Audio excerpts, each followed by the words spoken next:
Play game. Play game. Welcome to the Backseat. We are here, and we are going to give each other helpful coaching advices while we play the video game. We're going to complement each other's strategic choices. It's going to be fun.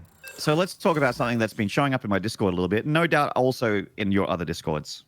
Twitch is apparently knocking down quality to 480p to people that they detect ad block installed. Yeah, Really? Yes. Whoa. Someone was saying in my chat just this morning, oh, what the hell? I can't get past 480p. What's going on? I had no idea. That's crazy. Yeah, that's ad block. That's actually super clever. Wow. That's actually... Look, I know clever, that's a shitty tactic. but also, you know, Genghis Khan was clever. But I wouldn't want... you know. I agree with you. It's super shitty, but, like, I actually respect that level of ingenuity because, like, think about it. If they just hard block things, people will fucking riot, right? Like, it will be unbelievable amounts of people getting extremely upset and would actually just not watch Twitch and would get up in arms. If you just reduce the quality, you incentivize people to make the change, but it's just the right level where people will be upset but not likely to just straight up leave the platform immediately. That's actually like a really fine balancing act to pull off. I mean, it's a super shitty one, but I have to respect like the thought that they put into that. You respect the clever autocracy. I like it.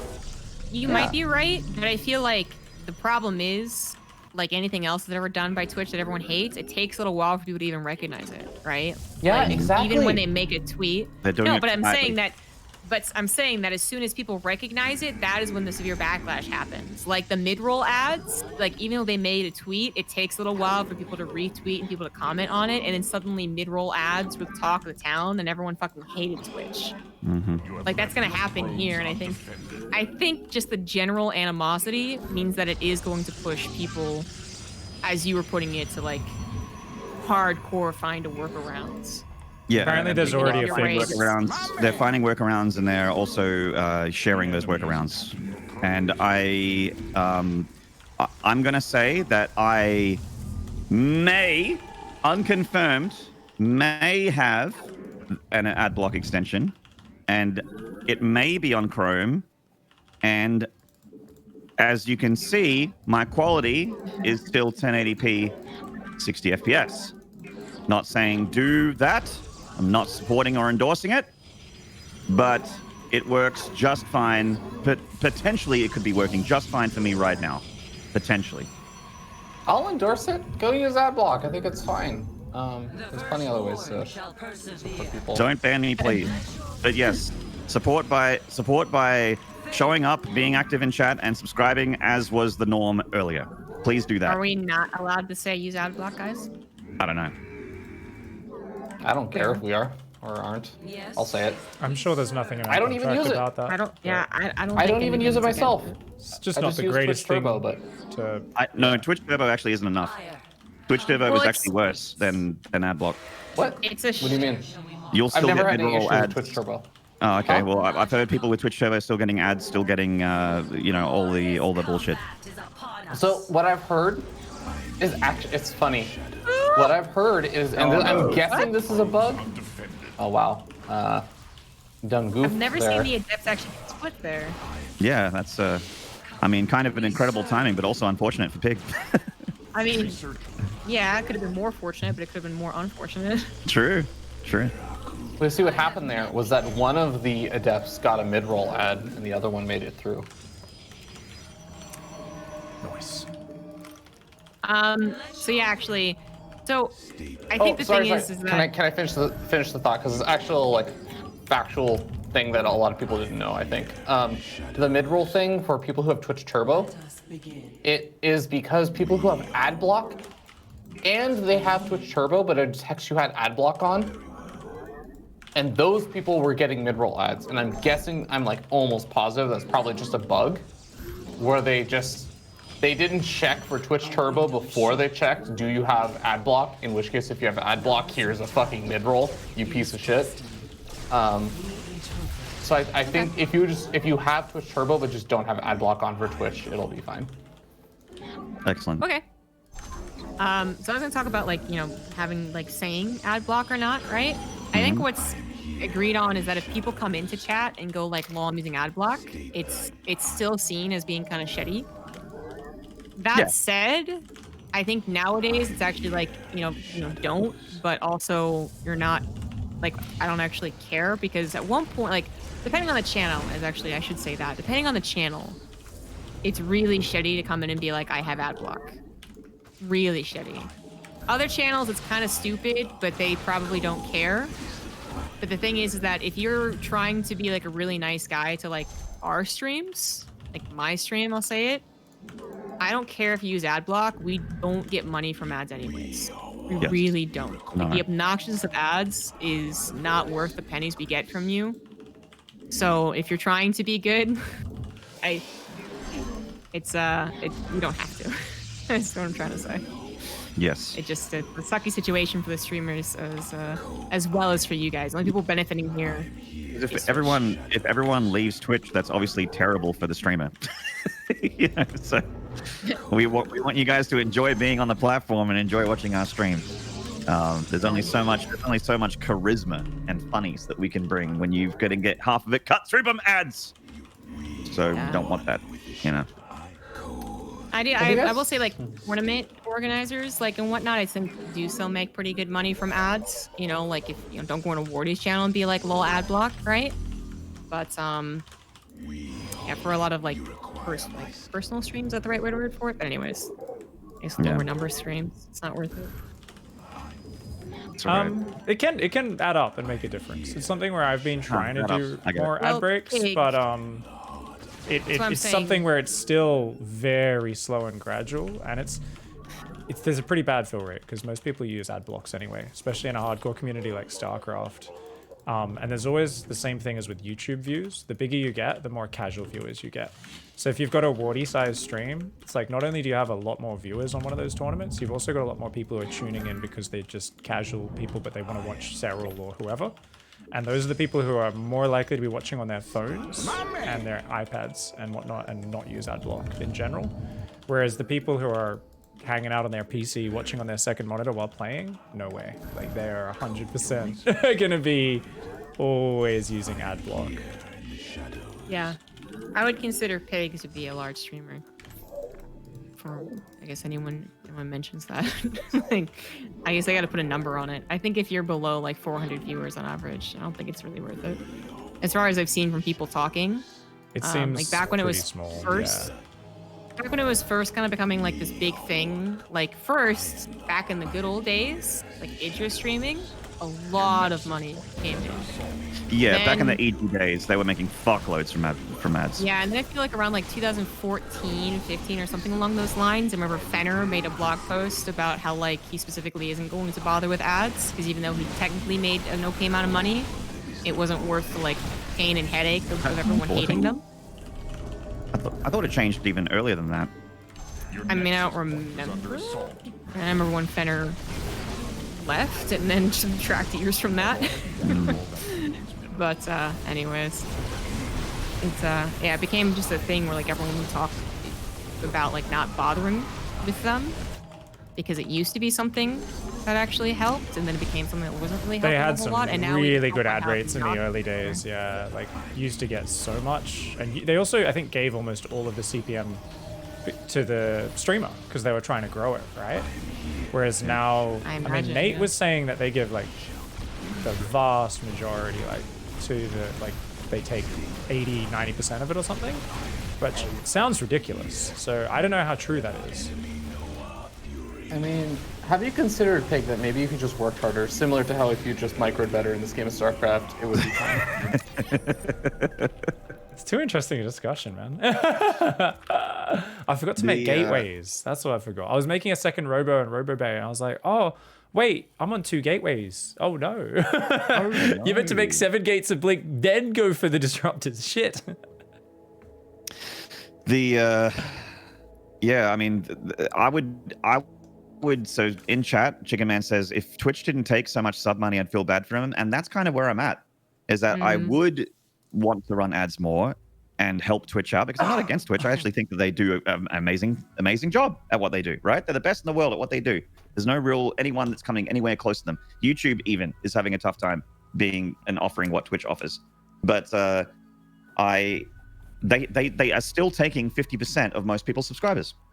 Yeah, don't you think it's like a crazy thing, right? Because it's like they want to monetize subs, but then they also want to monetize bits. They also want to monetize these new donations, which are basically events or whatever it's called. A huge chunk of confetti or whatever it is. They get a huge chunk of confetti, huge chunk of bits, huge chunk of subscribers, until you get to a certain point where you go 70-30. But even 70-30 is still a pretty massive chunk when you add in all of the people that subscribe, the millions of people that subscribe to people on Twitch every month.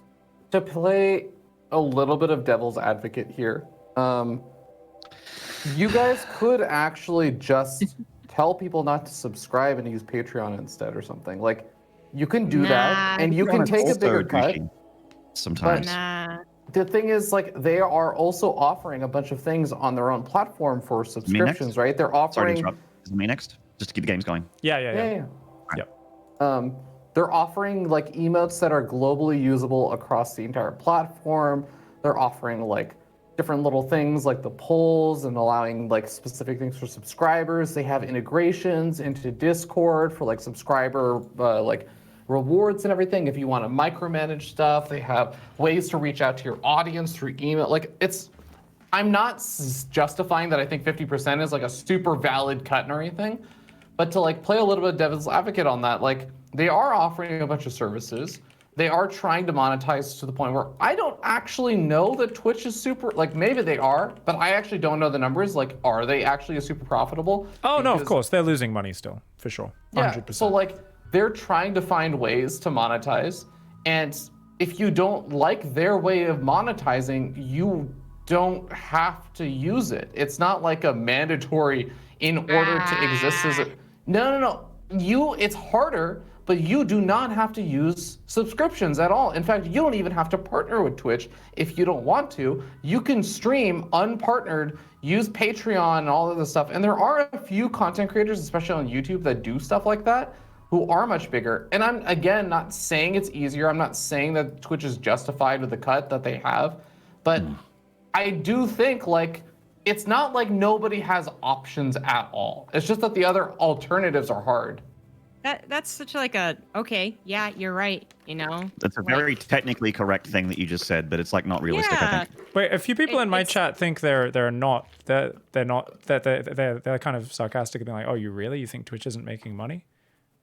Is that not an assumed thing? I mean, I'm not super big on the business side. I thought it was pretty clear they weren't, because they're spending a lot of money on development and servers and everything, and paying millions of dollars to their top streamers. You can be a multi-billionaire company and still lose money, guys. Like, it happens. Guys, I'm not saying Amazon is going bankrupt. I'm saying no, they're not Twitch going bankrupt. Probably has a lot of cost. Like, they have a ton of costs. You guys have to understand how expensive the infrastructure is to serve out constant video streams at the output and the bitrate that Twitch does.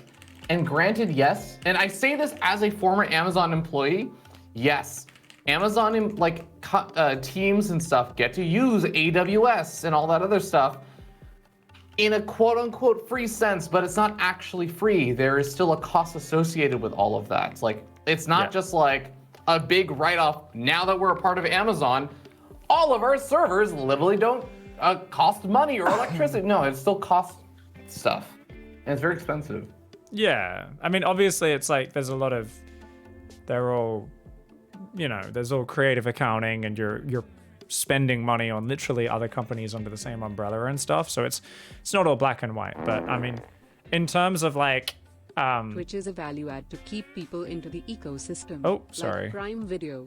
But yeah, it's one of those things. It's like where there are things like YouTube that are actually like grossly profitable, right? Because of the scalability of the income sources, which is something that subs and stuff just don't have, which is why they're trying to build the ads so much, right? Because they want to, unless they're massively growing the viewer base constantly, they can't scale that up the way they can scale ads. Like, if they get a bit better CPM and they build the ad frequency and views, like, that's something they feel they can very actively scale up super hard, right?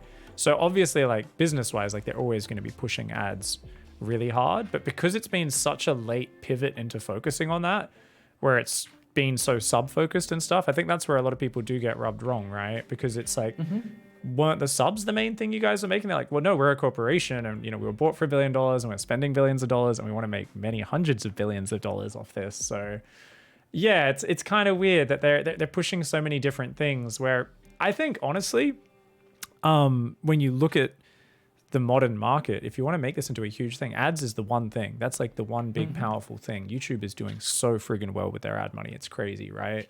They make so many hundreds of billions of dollars. They kind of have to focus on that. And I think it could be really good for us in the long term for all of the big channels and that sort of stuff. But yeah, it is very scary. Like we were saying, where ads aren't really worth it for small, medium, and they're still not that, they're not big at all, even for big streamers, right? Wardy, it might be part of his stuff, but like it's still not anything compared to like subs and stuff like that. So I don't know. I think it's like a weird point for all these middle-sized creators where the sub system is the core of everything, the bits, the donations. And I think it's okay to work on the ads, but if you're also trying to implement, not just bits, which was kind of like hey, we're taking 30% of your donations, but we want confetti, which is was it 70%? Like that's insane. Yeah, no, they take a fuck ton of the ad revenue. That is absolutely true. Yeah. Woody says he gets more from ads than from subs. Really? Wow. That doesn't seem. I mean, he does a lot of viewership. I guess, and he plays ads between every game kind of thing, right? It's like, bam, quick 2-minute ad break, yeah? I think it's less true these days, but because he got a much higher sub especially back in the count. day. I guess that's back when he had 400 subs, 500 subs, right? Yeah, you guys have to understand that when you cast StarCraft, there's this weird thing. If that's the only thing you're doing on your channel, very few people subscribe. Yeah, you've got to if have you're just very playing strong and call to actions, like Hearthstone, Home Story Cup type Yeah. things, right? Yeah, Wardy used to, even when he was at the point where he was like consistently casting to 1,000 to like 1,800 people every day for like 10, 12 hours a day, his sub count was like anywhere between 200 and like 400. And that was I do think 8 to 12 hours of casting like 7 days a week. I do feel like that might be true, but Thank you very much, I David. also feel like, and no offense, but Jinkles and Morty Bacon never Lover really as well. did a Thank you so great much, job, It guys. felt like Really appreciate that. I guess as you put it, calling to action. Like Mm-hmm. Base Trade TV did nothing but StarCraft 2 content and tournaments, and we had lots of subscribers. Yeah, Because because there Rifkin's was a great definitely- marketer, isn't he? That's the difference between the Exactly. two. Yeah, I mean, I feel like, and this is always like a shitty thing to tell someone, but like quantity is not great. Yeah, smarter, not Like- harder. That sort of thing.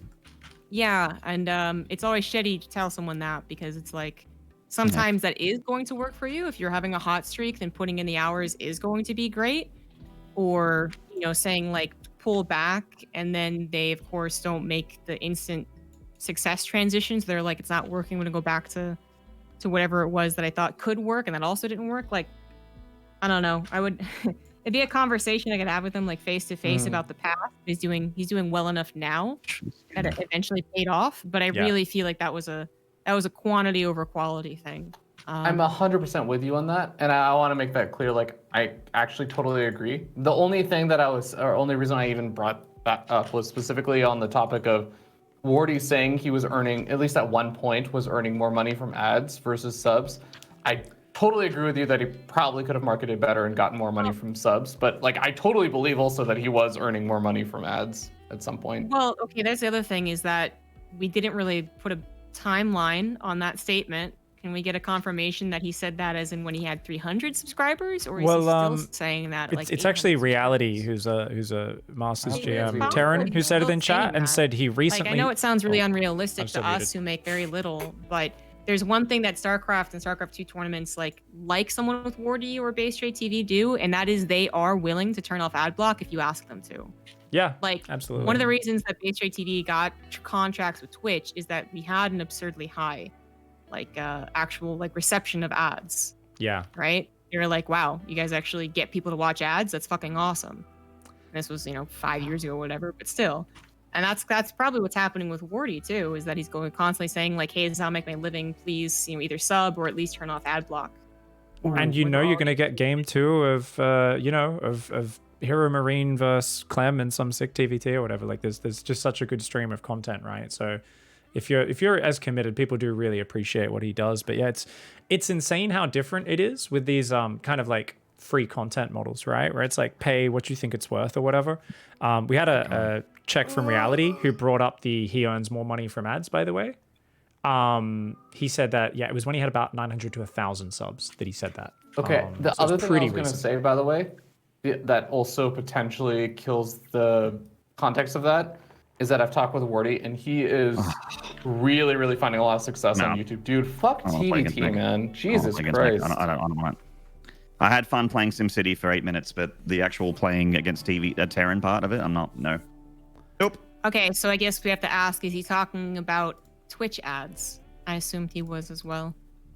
What else? Yeah, I think he was just talking about Twitch ads at that point. Obviously, it's good he started to do his YouTube consistently, finally, after all these years, and his YouTube's doing really nice. That's really good for him, because that's something that's just piggybacked straight off his live stuff. He's also started doing, I think, a few special casts for like Patreon and stuff, which brings us actually a few people in chat. So obviously a bit of a downer conversation, very serious. We're like, because there's literally, for people wondering where the context of this is, Who's next, by the way? if you're not Sorry, subbed, keep ZombieGrub. ZG? Okay. Yeah. 480p. You cannot go beyond 480p if you have an ad block. Is something which Twitch has just put out, apparently, guys. We've just found out.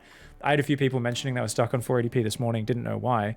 So they're basically saying, hey, you got to disable your ad block while you're on Twitch. Obviously, there's going to be workarounds. There's going to be certain ad block programs that still work, but they're getting a bit more aggressive with trying to push the ads through, which is why we're talking about this. So some people are saying, wait a second, if they're taking a bunch of the sub money for a lot of people, 50%, or with bits, you're paying, 100, what is it, $1.30 for 100 bits, and the streamer gets $1 of that, basically, that sort of thing. It's, depending on where you are in the world, what is the best way to support the streamers? So a few people asked that in my chat. I think it's the same for all of us. It's the tip button or the Patreon button.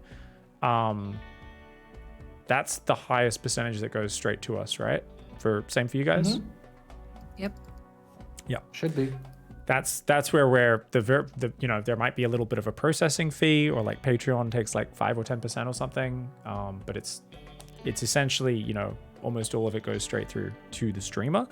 That being said, I don't want to hate on subbing. Like, subbing is still great because it's this lovely built-in thing. We get emotes. We do get all that stuff that Ravi said that allows you to spread your community through nice emotes and all this sort of stuff, and and have a good time with all of that. Can I Venmo you, says Beanmeister? No, unfortunately, Venmo is only an American thing. I probably should avoid the rant about the American banking system and how bad it is, but yeah, it's a little bit interesting. Why don't streamers just post a bank account and then they can keep all of the money? That's not how it works. Well, you could outside of America. So I could technically post my my European bank accounts. I could post a list of my bank accounts for every country, and I do through TransferWise have bank accounts all around the world, including an American one. And I could post those for non-America Canada, and people in Europe, people in Australia could directly transfer me money. Yes. But that means they've got to go into their banking app and do it, which is really easy if you don't live in America or Canada, by the way. But no one's going to do it still. It's just not a normal... You want to click a button that takes you there. You don't want to manually be putting in some information. There's going to be a few people who do that. It's going to be a very low carryover. And at the same time, it means I'm not sure. It just feels weird to just be kind of freely throwing bank details out there to everybody. Yeah, for America, you guys need to use PayPal or a credit card on the donation button. If anyone wants to donate, it's !donate or tip in any of our chats. One of the two. For me, it's tip.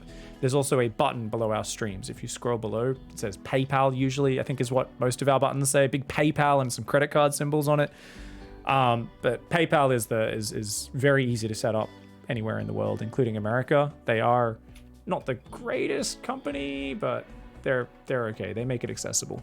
So the other way you can actually do this also is that you can actually send an invoice to pigrandom88@gmail.com. Pig will fill it out. He'll send you back a 1099, and Yeah, you can just directly get the bank information from that and wire it to them. So, anyways, Sorry. I'm going to say something.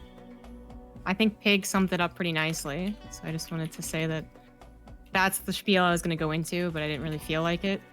But that, you know, actually saying like Patreon is the better play, donating is a better way, it just isn't going to be the same.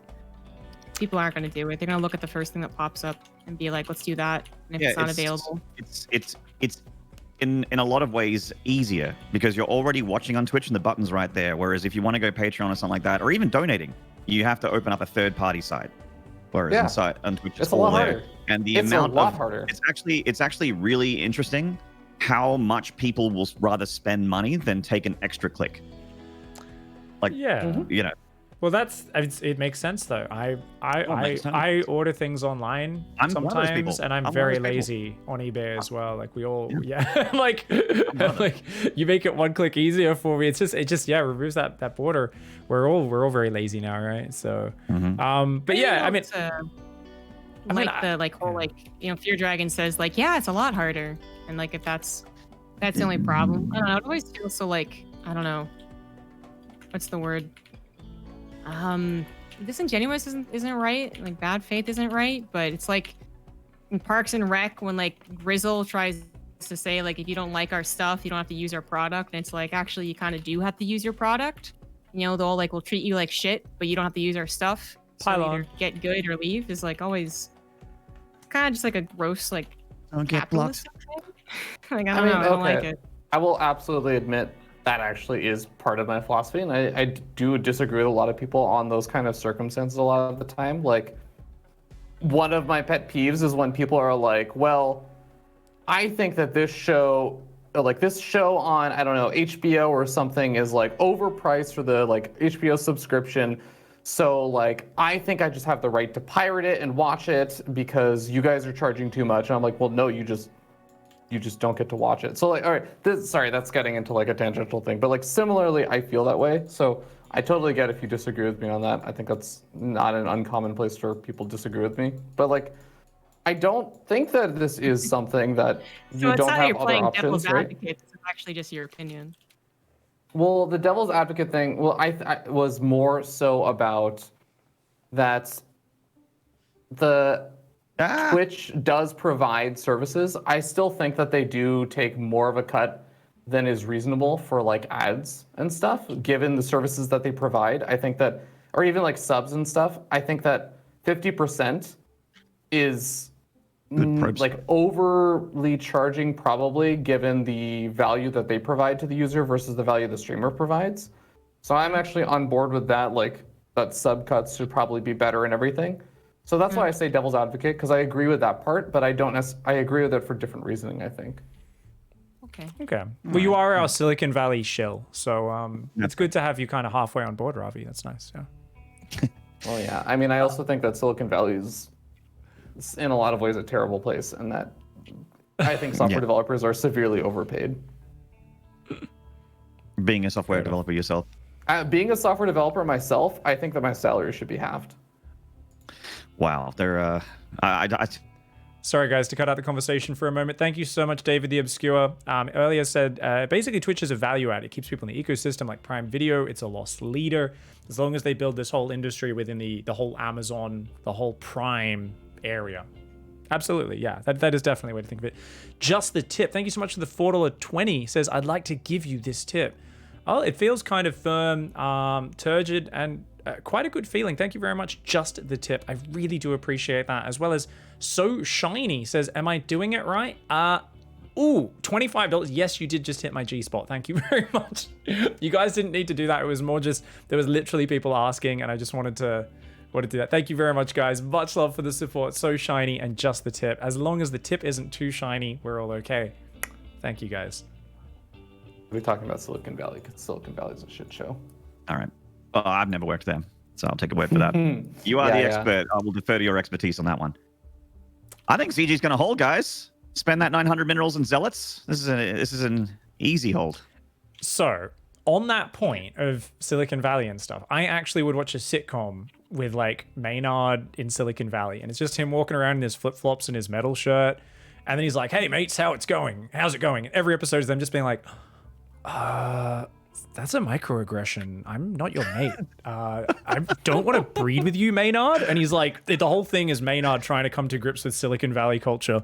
It would be the greatest show of all time. I would watch the shit out of that show. I do have a very tough time with extremely PC culture. I do have a tough time with that. I feel like just as an Australian, I'm programmed differently in that way. Like there is not much in Australia that's off the table when it comes to humor, and there is some stuff that should be off the table. And there's definitely some arguments that should be made that we should,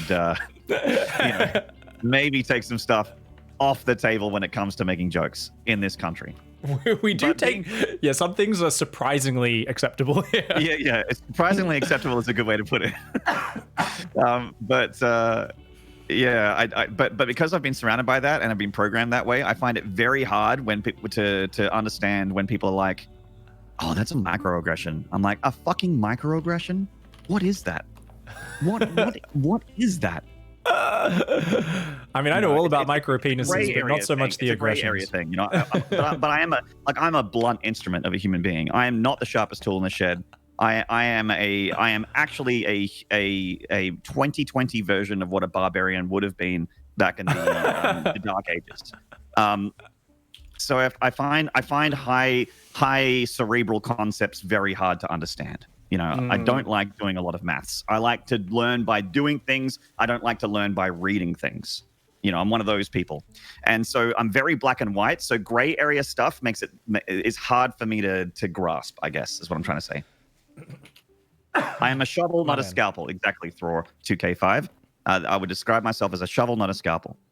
And I am one of those people that if you are, the hammer is my favorite tool in my toolbox, as was the chainsaw when I had one. I remember as a kid, whenever my parents made me do any yard work and building stuff or whatever, I'd be like, "Oh," but there'd be the rare time where it was like, "Oh, we need you to break this with an axe," and it's like the fucking teenage boy's glee. You're just like, man. "Yes, I get to break things." I remember when my old man was like, "Look, back when I was living with my parents, he's like, we're gonna build a pool because your mother wants a pool. So we're gonna start digging up the backyard, which means destroying the shed."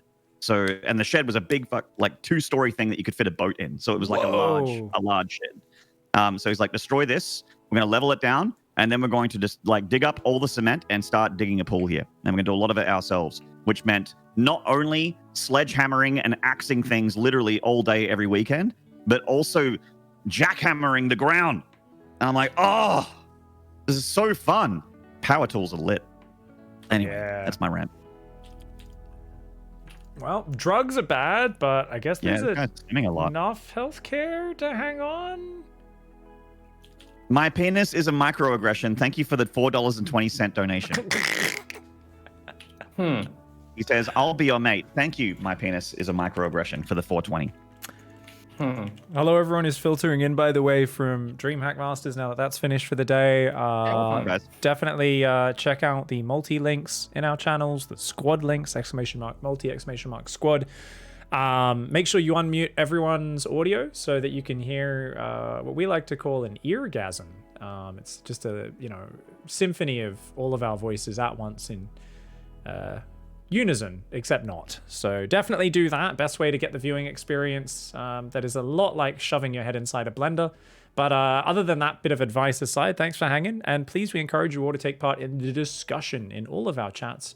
Glancing through our chats a bit. We're not going to read out everything. Sometimes it'll be 10 minutes after you say something when we're on a tangent, we might read it out. But we like to kind of read the funniest comments and sometimes people share an interesting bit of knowledge on the thing we're talking about. So this is essentially a free-form, long-form podcast where we do a bit of shit-talking each other or coaching each other and telling each other you're playing the game wrong, mixed with long discussions about just about anything that we happen to be talking about. And today, we've started with a big, long discussion about Twitch monetization and ads due to them dropping the quality to 480p.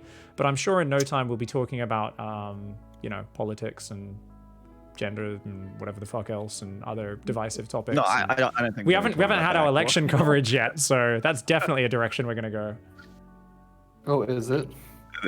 No. Yeah. No. Get ready. No.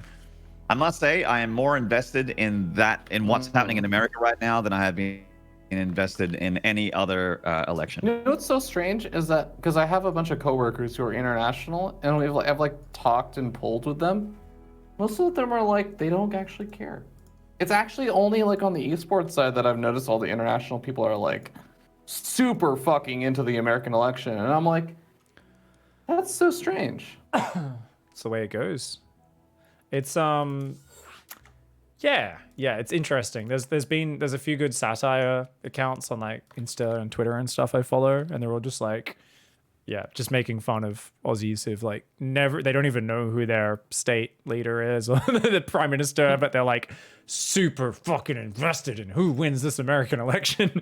And I'm like, oh yeah, we all know a few people like that. Or actually, there was an even better one. There was a great one on Batuta Advocate, and it was just talking about how there's like the one guy in the office who literally has 0 personality traits and just won't stop talking about the fucking election. Like, we hadn't heard him talk about anything since the last big world drama where like he was literally every day he'd give an update on how many COVID cases there were. But whenever there's not like some big global news event, he literally has nothing to say about anything. You're like, Jesus Christ, can he just shut up? Yeah. By the way, a quick shout out to Smallpox for the 20 gifted subscribers. Thank you so much, man. That's an incredibly huge amount of support. Again, like when we were shitting on Twitch before, I must admit, as far as subscribers go, that is the best way at the moment to support my stream till we come up with something better. Thank you very much. Yeah, I mean, that's the thing, is it's such a weird discussion because you're like, we all encourage people to sub and stuff, and it helps us out. And Twitch Prime is amazing and has done a lot to give money directly back to streamers, especially small and medium streamers, and even bigger streamers sometimes have like 70% Twitch Prime subs or something. It's insane. Like, I always just think of that gif of way back when Ninja first did that big famous stream, and he mentioned Twitch Prime, and there was just the chat for like a minute straight was like 1,000 people Twitch Prime subbed, and you're like, oh. Yeah.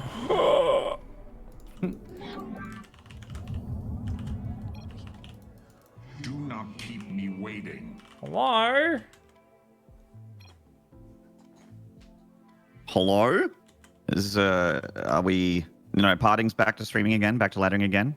Long may he reign. Yeah. Is he back to ruining North America ladder? Is it business as normal? He's, yay. The first time I was like, who's this Hannah player? I don't know who this is. And that was fun. I was like, yeah, this player plays a really dangerous opening, but microed really well and seemed to, deal with the chaos pretty decently. And look at chat, they're like, that was parting. And I'm like, yeah, that would explain it. Ooh. Bag spikes. Good thing that VOD of Ninja's famous Twitch Prime stream is likely deleted now. Yeah, I mean, that's another thing that look, tensions have been a little bit on a higher alert between streamer and streaming platform for a little bit, because there have been so many things where like the streamers had to fold to the pressure from Twitch, and it feels like you kind of like if you bring out a bunch of things at once, like you go, all right, DMCA, now mid-roll, now ad blocks being forced back, like it's like a lot at once, you know what I mean? So. That's definitely another thing that's keeping tensions up there. I think I'm okay with DMCA because I never save any of my Twitch VODs anyway, except for when I did my successful Doom run recently, which I saved. And oh, so you just let them all auto-delete after 2 weeks or whatever? They auto-delete after, yeah, I think 2 weeks they auto-delete. So, okay. Yeah, because I don't really upload anything to YouTube. Also, I tried to upload my Doom VOD to YouTube, the successful run. It's a 3.5-hour run, and rendering it took like days, and I'm like, I need my computer today. I can't have this thing running the whole time, or I need to stream, and even on the weekend, I'm like, this thing's taking too long. It won't happen over the weekend. What is wrong with my computer that as someone that doesn't really render VODs that long, what is wrong with my computer that is stopping the ability for me to render a giant video? I thought my computer was decent. Anyone? Ravi, I feel like Ravi would know the most about that. You're our YouTube guru. If you want, I think that it works with OBS stuff, videos now.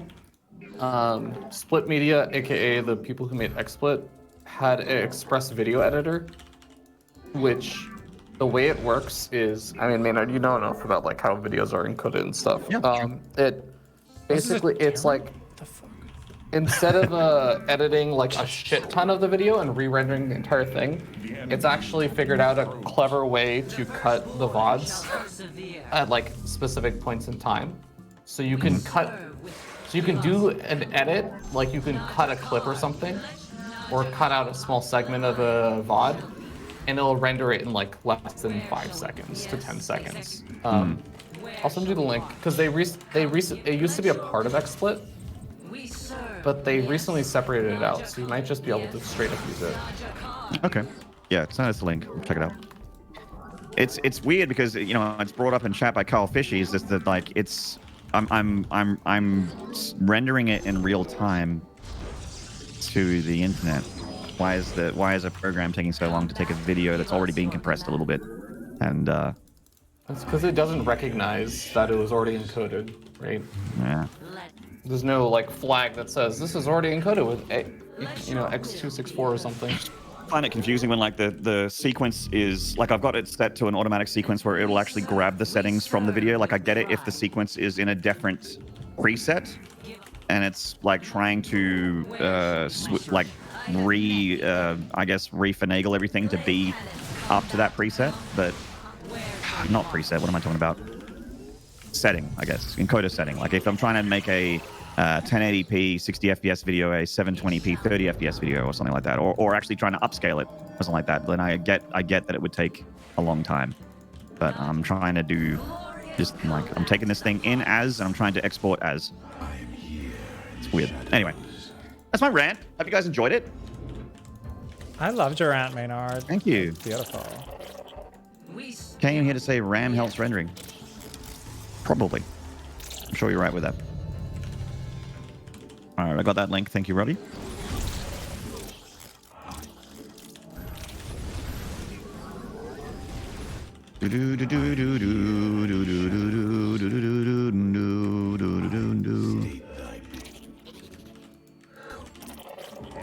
Well, that could have been a lot worse. Mm. I'm like, So he thank opened God with he like chose not to kill me. That was nice of him. So it was Concussive Shell Marauder with a medevac thing? Yeah. And now he's got a Alright. command center up, but just like super late. Okay. Alrighty. Download some RAM right now. Undefended. I don't want to download RAM right now. It'll lag pig stream. I'm trying to watch it and without any interruptions.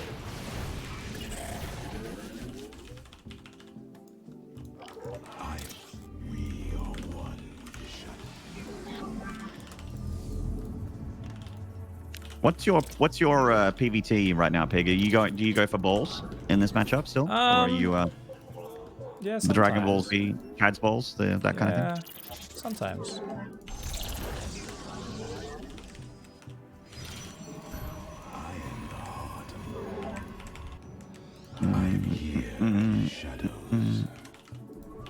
Someone in chat's just like, I have a link that will take you to a site that sells downloadable RAM. Considering you spelt site wrong, I'm gonna pass. Thank you though.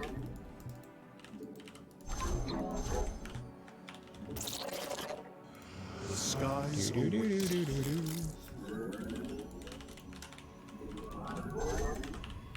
Mhm.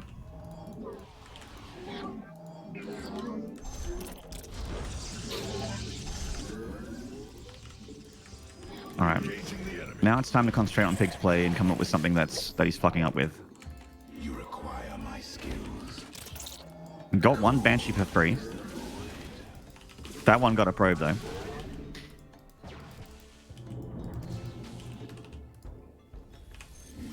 Easy hold for Piggly Wiggly. Damn. Hello?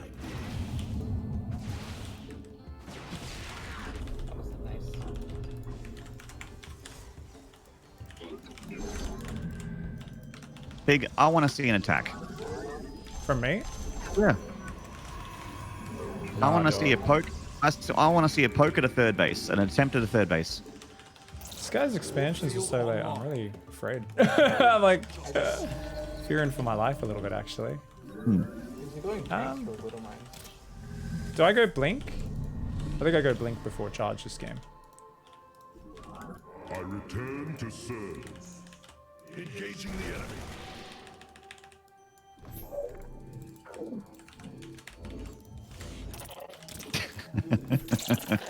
Is he making tanks or mines? Oh, yeah, here it comes. Okay. Alrighty. He's pulling some SUVs. Is it all the boys, or is it just a handful for bunkers?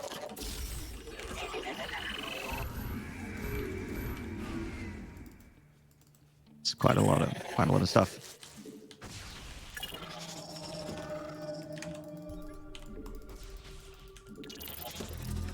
All right. It's really unfortunate when this happens. You're just like, God, I wish I got charged. Yep. Your nexus point is under assault.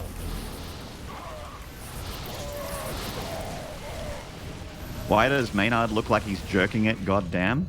I mean, it's whatever your brain comes up with, mate. I can't help that. I'm not sure that one's on Maynard. Yeah, that's you know, whatever gymnastics your brain has to do to get you to what you want to see. You know, it's okay, no judgment. You need to bleach my eyes. I need to bleach my eyes, BRB. Well, if you have to leave my stream, I won't lose sleep over it.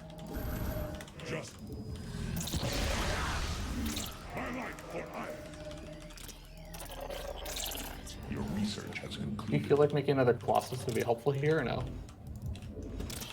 Fig, do you think that having another 50 army supply would be helpful here? I just meant his Robo is idle, so I figured it was a Bumpus choice. I think he wants zealots. That's why. Makes sense. GG. We shall Oh no. our duty.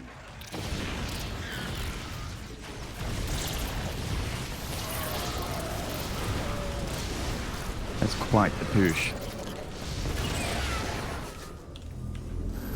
Your nexus point is Yeah, under we did. assault. Terran's actually overpowered at the moment. This matchup is so ridiculous. Have been hearing that from the Protoss friends. It's so weird, man.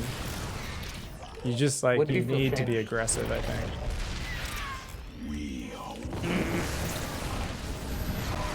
What do you feel changed in the meta?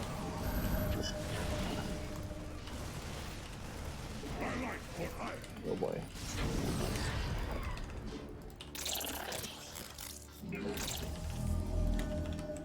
I think I've got more than enough zealots, so I think we just go one round of stalkers to deal with the libs.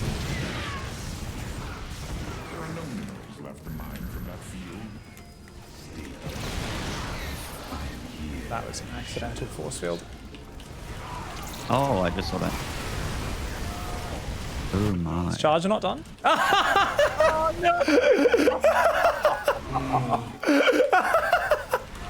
Oh no! Wah, wah. Feels bad, man. Oh well. No, like this is actually PvP at the moment. I go 50% charge first, 50% blink first in PvT, and every time I go blink first, they pull the boys and just go and kill me. And every time I go charge first, there's like a fucking third and fourth command center, and they just sit there and they never move out. And I'm like, but then there's like drops hitting me in 3 places the whole game, and I'm like, fucking stop it! Let me no! I wish I had blink. I think I should just go back to going charge first every game. Because I go Twilight so fucking late with my Colossus play. GG's. GG's. Thank you very much, Sky9. Actually tipped me $10. Thank you so much, Sky9. ZG time? ZG time! Thank you very much, ZG time? Taco and Mr. Fab as well for the subs. Appreciate the support, everybody. Thank you so much, my turn? friendos. My turn. All right, let's go. Oh, it is Maynard after me? Right. Oh, yeah, that is the order. Let's go. Let's go. What's that t-shirt, Maynard? It's a Blizzard StarCrafty one. It's got like Zerg things on it. Oh. Protoss things. I like the colors. Very nice. Is it a Blizzard t-shirt? It is, yeah. My man. It's not too much StarCraft merch out there, but I like to own it when it exists. A non-black shirt? What is this? Yeah, I know. I'm diversifying my I'm diversifying my wardrobe to have 98% black shirts instead of 99% black shirts. Always showing off his Thank you very much, guys. Really appreciate that support. Sorry, just going to mute the call real quickly to say those shout outs. I hope you guys are having a good time. My man. Can you just go 2 gas, 3 base charge first, delay their 3rd base? I mean, you won't necessarily be able to delay a 3rd, but yeah, you can absolutely open up. Good old 2 or 3 gas blink into charge is real nice style. I've been trying to do that a little bit more. It's just very hard to open blink and survive all of the crazy 1 base all-ins.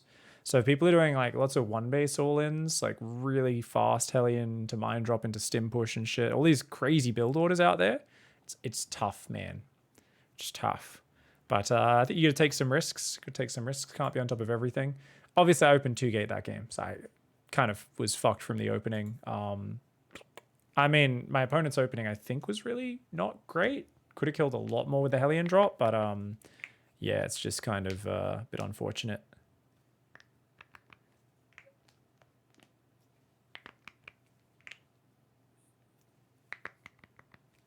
See what they're building out of the factory or assume tanks and go charge first. I mean, everyone builds tanks anyway. So yeah, you can go charge first. Charge is pretty great. But yeah, I was in just a terrible situation from the start. Doing 2-gate into that is really bad. You don't like knuckle cracking, Sheast? It's the best. It's actually the best, dude. Yeah, knuckle cracking is underrated.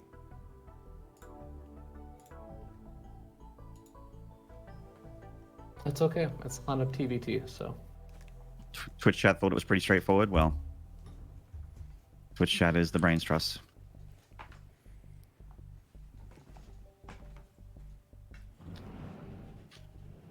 Now it's that thing where everyone's just like, no, I got it. It's just that no one's laughing. Oh, no. I thought it was actually, it was really clever. What's happening in my chat right now? Yeah, no, it was really clever.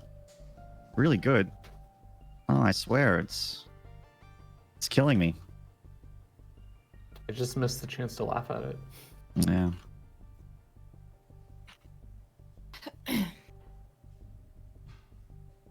Oh yeah, Protoss. Got probe out of here.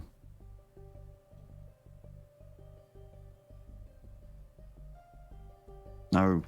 Expand, bruh. Yeah, should be scouting and expanding.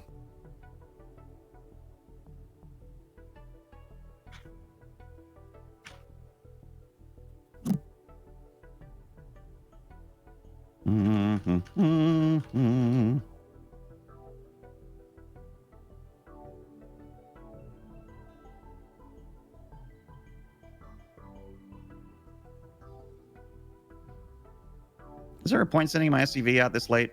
Now my Reaper's going to arrive around when the SCV arrives. I think I made a dum-dum.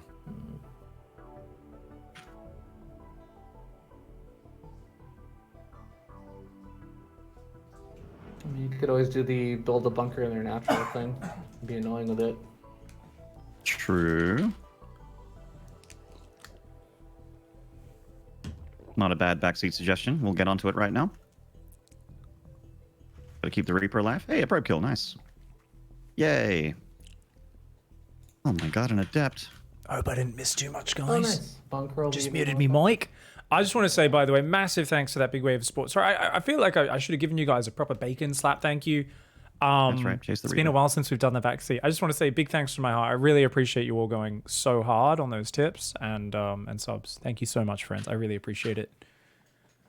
Yeah, I think cracking the joints is actually totally fine. There's a lot of people who say it's bad, but there's like no one really knows. Yeah. Oh, nice. I don't think anyone actually knows if it's really bad for you. It's just one of those like old wives' tales, I think. Oh.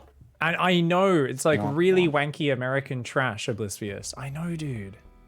It's not a very Australian garbage bin. For us, we use wheelie bins everywhere in Australia. We would never use those shitty trash cans. Like those look like shit. Like this is like garbage all just out on the street. Jesus Christ.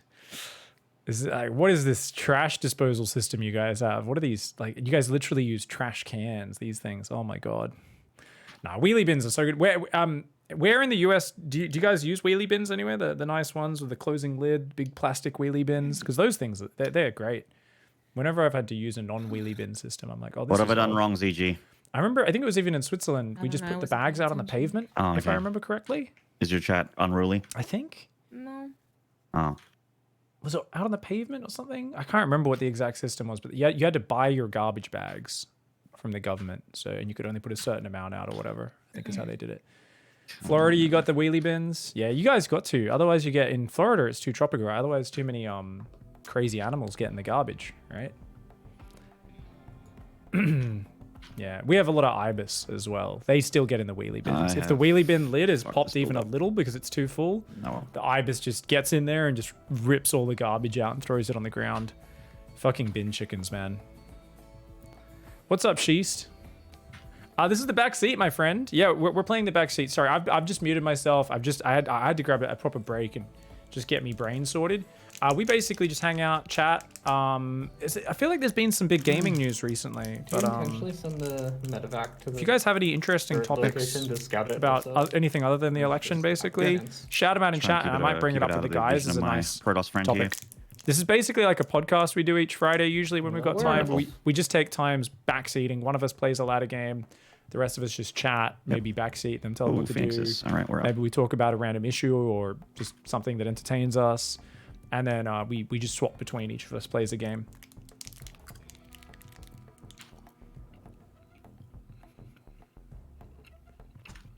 I don't think enough of us know enough about tech for that Lost Punisher, the new AMD processors, as awesome as they are, I've heard. Still want a tank.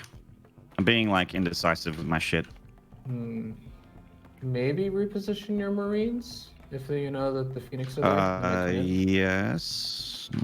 Yeah, they can't hear Actually, me right now, don't- guys. They can't hear me. yeah. I've muted myself. I'm going to I rejoin also the call kind of now. want the Phoenixes to be at home. I mean, if they're attacking my SCVs, I'm gonna move out in a minute. Gotcha.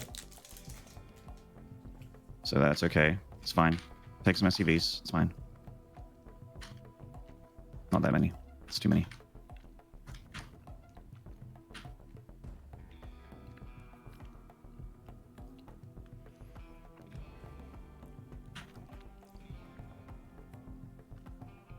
Snickers really satisfies.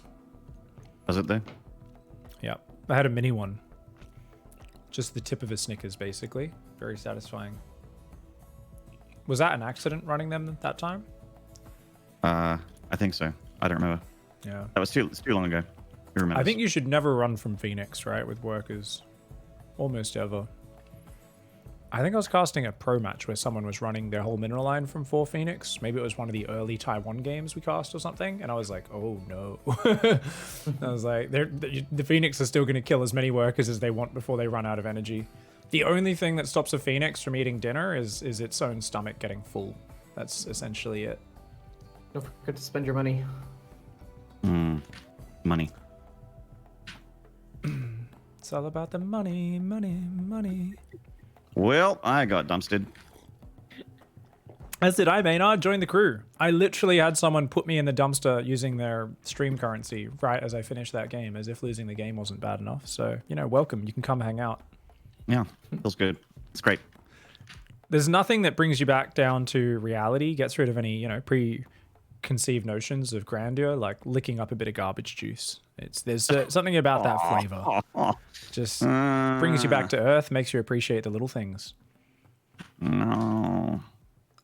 What's the grossest thing everyone's eaten?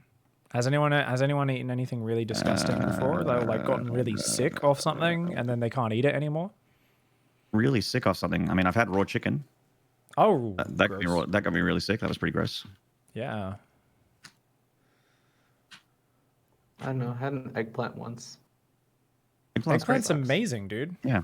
What? Really? Oh. I mean, it can have really slimy texture and stuff. So I'm imagining you just had some like shitty, squishy, not nicely cooked. Like, dude, you get like deep fried eggplant and shit. Oh my god, it's so good. Yeah. Like breaded up and stuff. Oof. I can't stand eggplant. I think it's great. Egg salad? Isn't egg salad's- salad literally just mayonnaise and egg? I think so.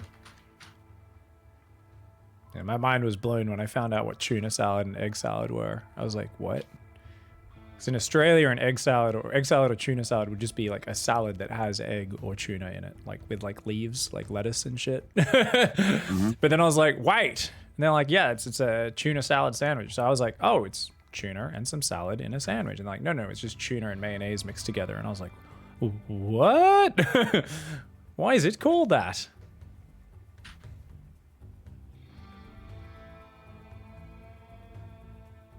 Is ZG still here? Yeah, I think she's just not. She just doesn't care about the stream. I think. I'm I've heard kidding, she just ZG. Relax. despises her viewers, apparently. Yeah, and us. I'm talking with them in text. Are you excited for the new Stormlight archives in 2 weeks, ZG? I guess not. I didn't even know about it. Oh, shit. To be fair, I hate following that sort of stuff, right? Because like the whole like, oh, it's coming out. Oh, it got delayed. Oh, it's coming out. Oh, it got delayed. Like that whole hype train, I find frustrating. I didn't know. I'll pick it up eventually, I guess. You sound oddly uninterested for such a Sanderson Stormlight nerd. I guess so. Your ladder account is literally called Dalinar. Yeah. Right. Are you guys, either of you guys casting the next few days? Yeah. Me and Thea are casting tomorrow. So Yeah, is it? Hopefully. It's finishing on Sunday, right? The NA and EU. Yeah, that's the finals, yeah. So you guys are just doing tomorrow, or are you doing any more of the other? Wait, today's Friday, right? So tomorrow is the Saturday broadcast, or is that the Friday? That's the Friday for you guys, isn't it? Friday. Yeah. I might do Sunday. I'm not sure.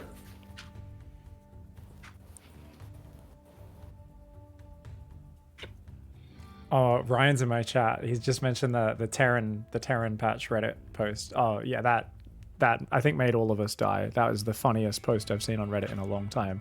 Actually, Maynarde might not have seen that, which would be good to see his reaction after getting protossed. All caps. What are we looking at?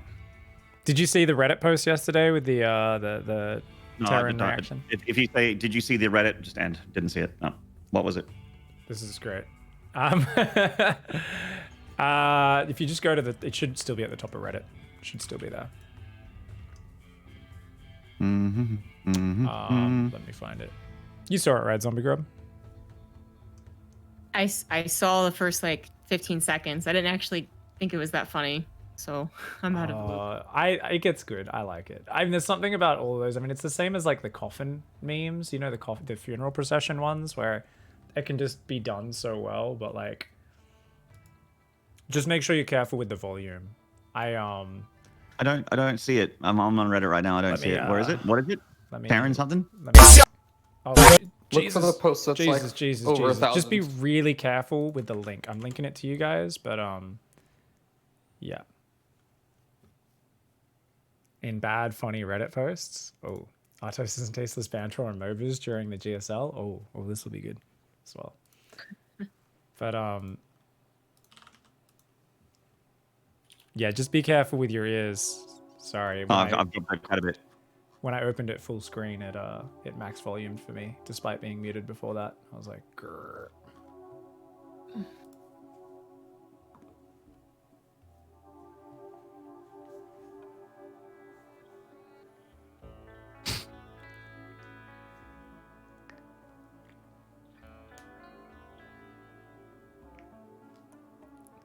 I like that Kelazur's shirt is open as well, for some reason. Oh, the Zerg police. I see what you mean by the ending. All right. That's the best part, is the end. The Zerg police on the end. That was the best part.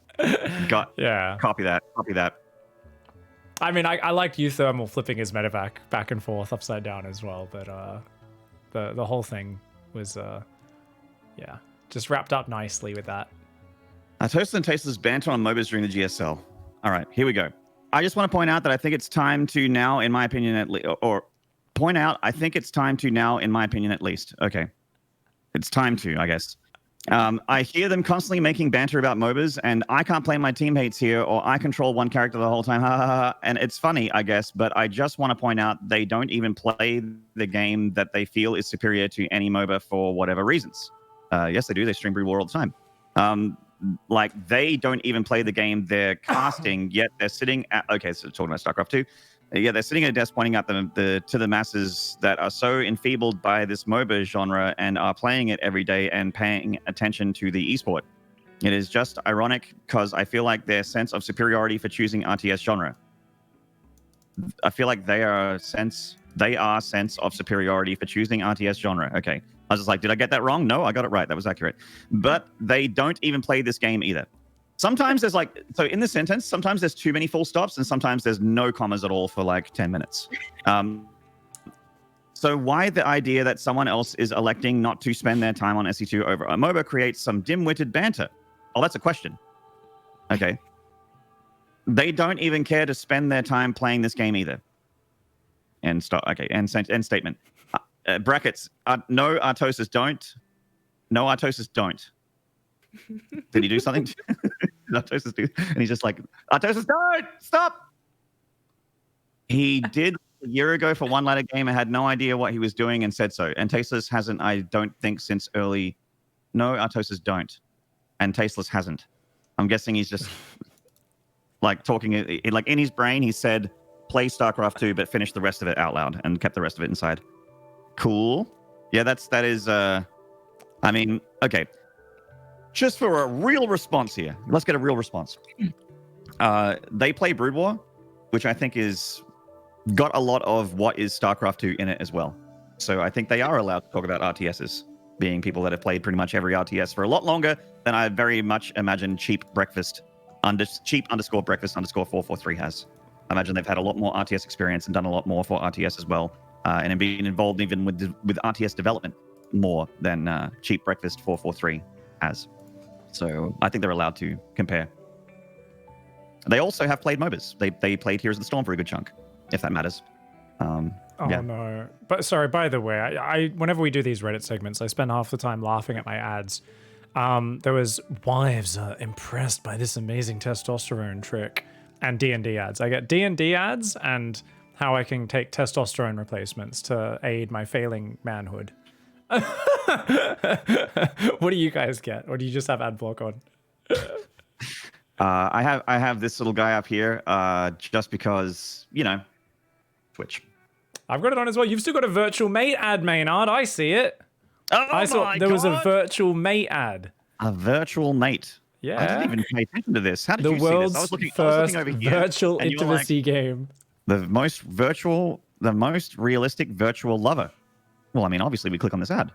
What is that? Is that like her hub? That little... Oh, you're clicking... Oh my god. Oh no.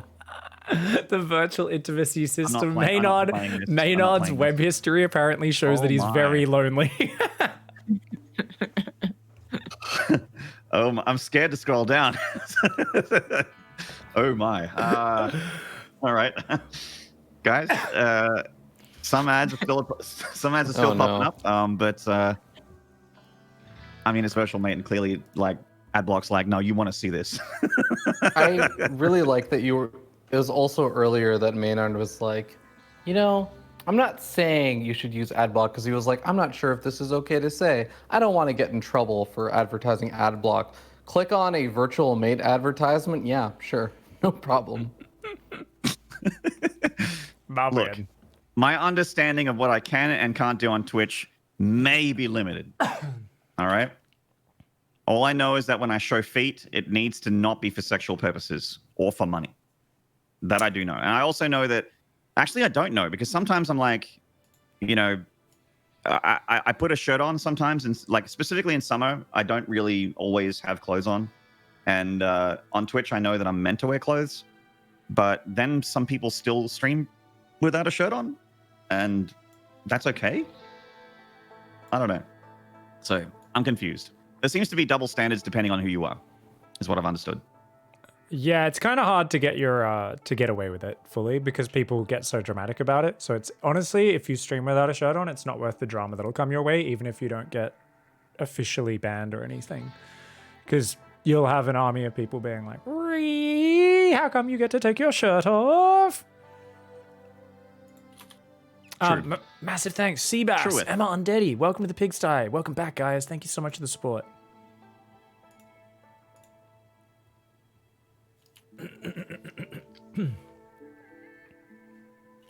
Just wear a deep V. Pig does have that U-neck. That's not something I'm prepared to buy.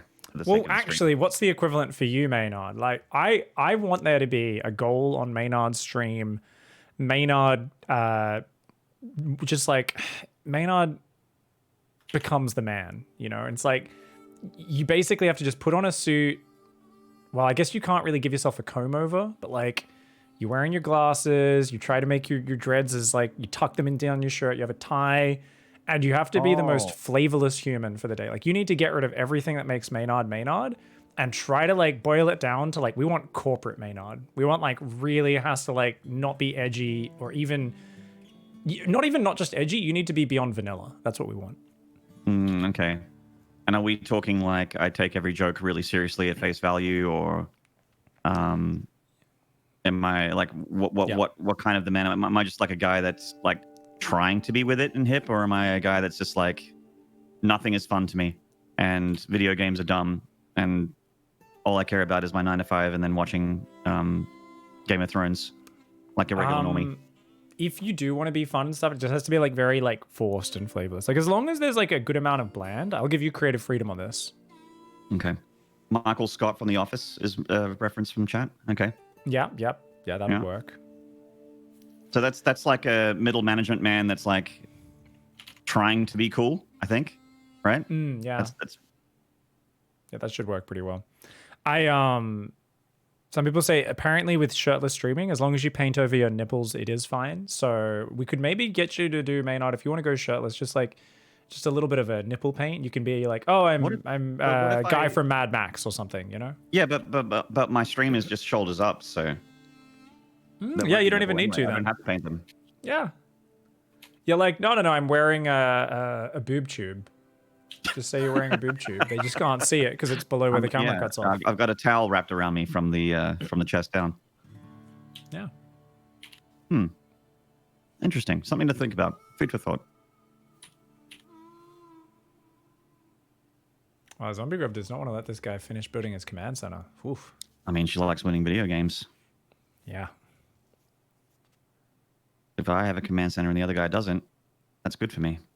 I agree with that. And people think I can't do analysis. Get out of here. How many There subs? was a Reddit post that said that you and Pig are the only people that actually understand StarCraft. Was there? See, this is why Reddit shouldn't be ever. Is this open. recent? Yeah, I want to say like a couple weeks ago. I forget what thread it was on.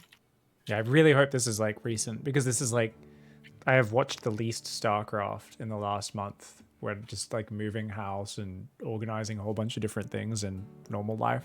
And Also, I am the most out of touch with the meta I've been this year. Also, when we were doing that cast together, just to give you guys a little bit of what was happening in the mind of Maynard, I was also having my unhealthiest, I don't feel like myself week that I've had in a long time out of memory. Like in memory, I don't remember feeling less like myself.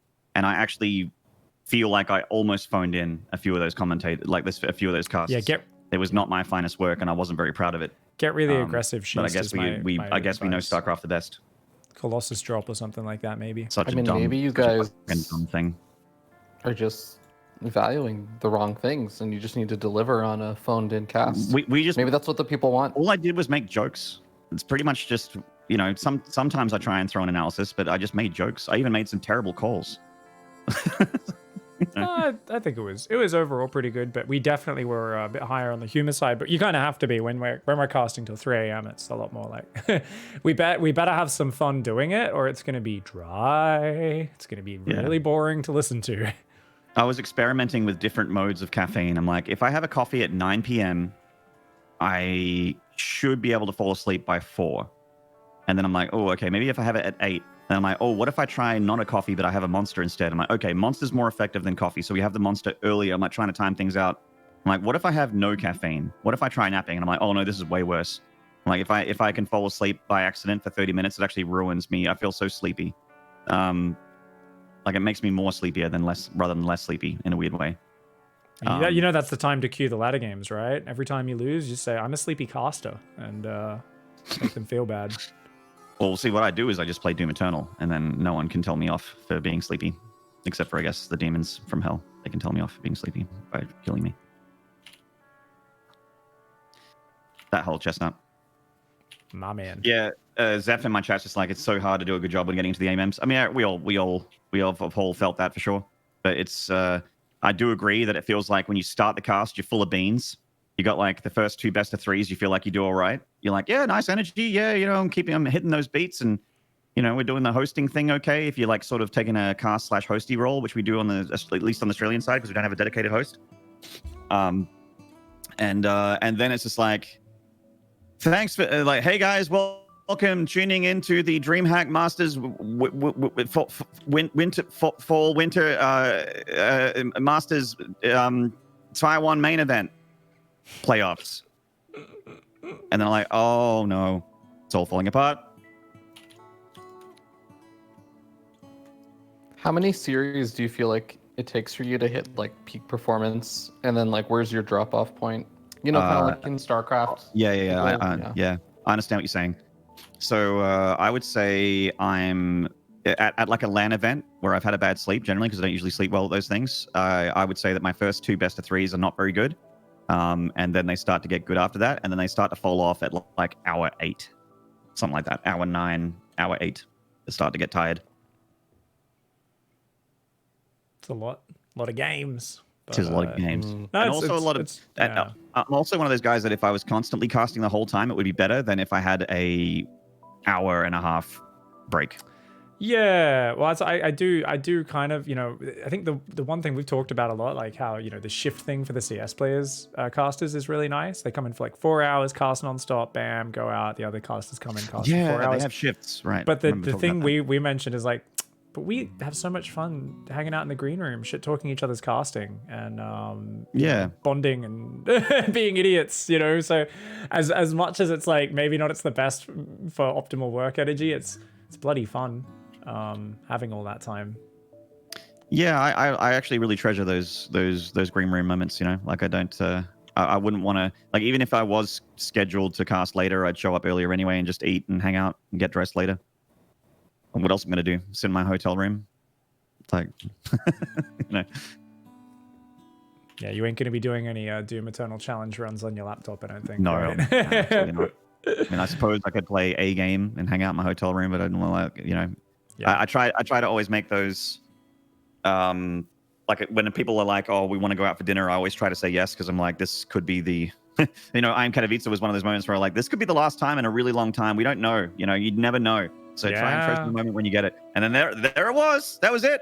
That was what, 9 months, 8 months ago? Yeah. So it's been a while. It's a while back. So we live in the same country and I haven't seen you since then, Pig. Yeah. Same deal for Robbie and ZG.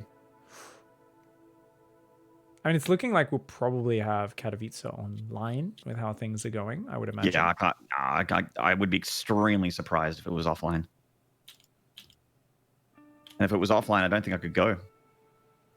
Actually, don't know if it's possible. What would you do with an online Katowice to make it special? Well, I'll just hope that the production is something different to the, you know, make it a little bit more cooler, have some like player interview videos, B-roll kind of thingies. I'd bring a Vuvuzela. I'd just do a Vuvuzela into my microphone. Yeah, I had a giant foam hand that says Katowice on it. Yeah. Just wear it next to my, like, hold it up while commentating, you know? Yeah, I'd wear my Katowice cap. I'd mispronounce some words. Here we are in Katowice for the Intel Extreme Masters. Welcome to Katowice, Poland, the home of esports. Someone did link me on Reddit a pronunciation, and I bet it was ZG, because ZG was talking about the pronunciation. Thank you, Alpine Dog. And much love, friendo. and they were saying that like casters should pronounce things as they're said locally. I think we talked about this last Backseat actually. Oh, that's a good drop. That's good. That's some good hay ras right there. I like it. Oh, this guy's got nothing at home. Are you under attack? Row. Oh no, there's the army. Drill into the Marines. Absolutely get wrecked. How do you guys pronounce Braddock? Oh. I'm sure maybe it's meant to be Brat OK because he capitalizes the O and K, but I say Braddock. I think he also prefers Braddock. I remember he made a tweet about it, but I can't remember whether he made a tweet about. He got upset with people saying it. I think Brad okay, but he might have gotten upset the other way. I can't remember. Guess we'll have to keep rolling the dice on this one. That was a really good fight. It's Braddock. We were calling XY Shy for the entire thing until the very end of the grand finals, and apparently his name's just XY. So we're like, oh, like TY. Sorry, Yeah, I chat. wondered why you guys are doing that. It was literally, I did it 100% because of Artosis. Because the last time I cast with Artosis, it was he said Shy, and we went with it. And this was He's the last 2016. person This was to 2016 trust. Yongi. That's so That was funny. the last time I cast XY.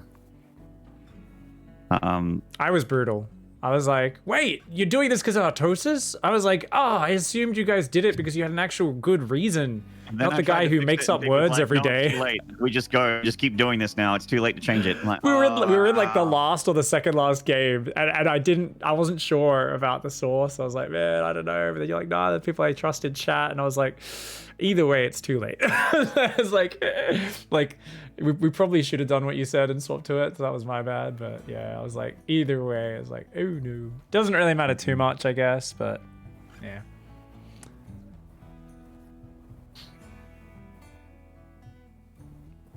What's up, Spud Doctor? No, me, we're not breaking up.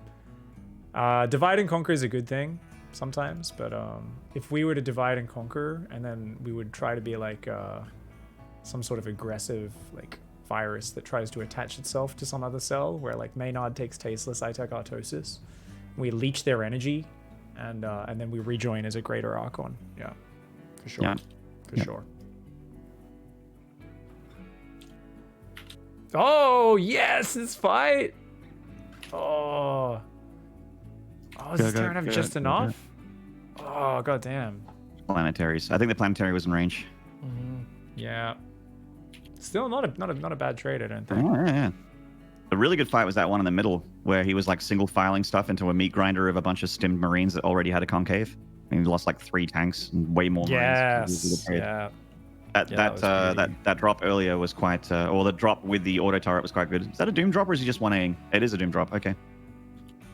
I feel like ZG has been just out multitasking, microing this person. I mean, this guy hasn't been multitasking. He's only hitting in one place at a time. Exactly. He plays like me. This is why I get hammered in this matchup. Well, that and I just don't have a plan. That'll do it. That's not true. Sometimes you do a nice job with multi-prong or like pushes on multiple sides, and then you just add battle cruisers. I mean, yeah, it's, a lot of ways I go down. Here comes his big push. Oh, it's a lot of Marines. Tanks are pretty good, though.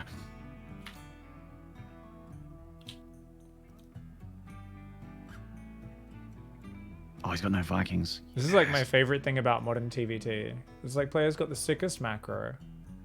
Takes a really fast fourth, try and head to a fifth. But we'll move out, not scan your army, and just like stim in and just take the fight with like 100% confidence. And I'm like, how does he know if this is a good fight or not? Like I feel like every Terran I play on the ladder just like has a time they're gonna fight, and sometimes it's the worst ever and sometimes it's the best ever. And I think I do the same thing, but it's still a mystery. I can't understand why we do this as Terran players. Like, our macro has reached better than it's ever been in any year of StarCraft 2, and our decisions to make engagements seem more random and haphazard than they've ever been. Like, all Terran players are just masters of throwing their army into the meat grinder these days. It's friggin' weird. I just always assume, because of my lack of ability to play this matchup, that every Terran I watch knows better than me, and I'm like, oh, they're attacking for some reason. So I never I never assume otherwise. Yeah. Do you think it's a patience thing? Like I do this have very matchup little is very patience. stressful, and you just guys look just, or like not just you, Maynard, but like in general, Terran players do that in attack. Nudged you. Absolutely. I think there's so much Well played, ZG. just Well played. losing patience and taking bad Nice. fights. That's why there's so many throws in TvT, like from both sides. Often when I play a TvT, if it goes over 10 minutes, there's like both sides throw engagements badly. But that was 6 zombie grub. You're getting ravaged. Your whole natural got messed up by those tanks. Sick comeback. GG. GG. That guy didn't. That guy took too much from that multitask. The drops, the harass. Just out mechanicked. Indeed. All right, Piggly Wiggly. Show me what you got. I'm gonna play one more Protoss game. No, yes, Zerg. I'll play Zerg. My Protoss has been so bad today. Let's play Zerg. Alrighty then. Actually, let's play random. My random MMR is way lower.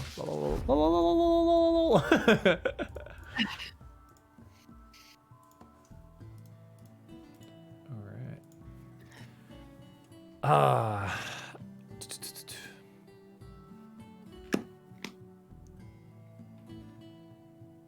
So, Walrus Cow said, one time I was in Thailand, I was stranded in a small town. The train was cancelled. There was nothing to eat except this super sketchy and empty local place. I ate this weird brown goopy curry out of essentially a metal garbage can, and I was nauseous daily for a whole month.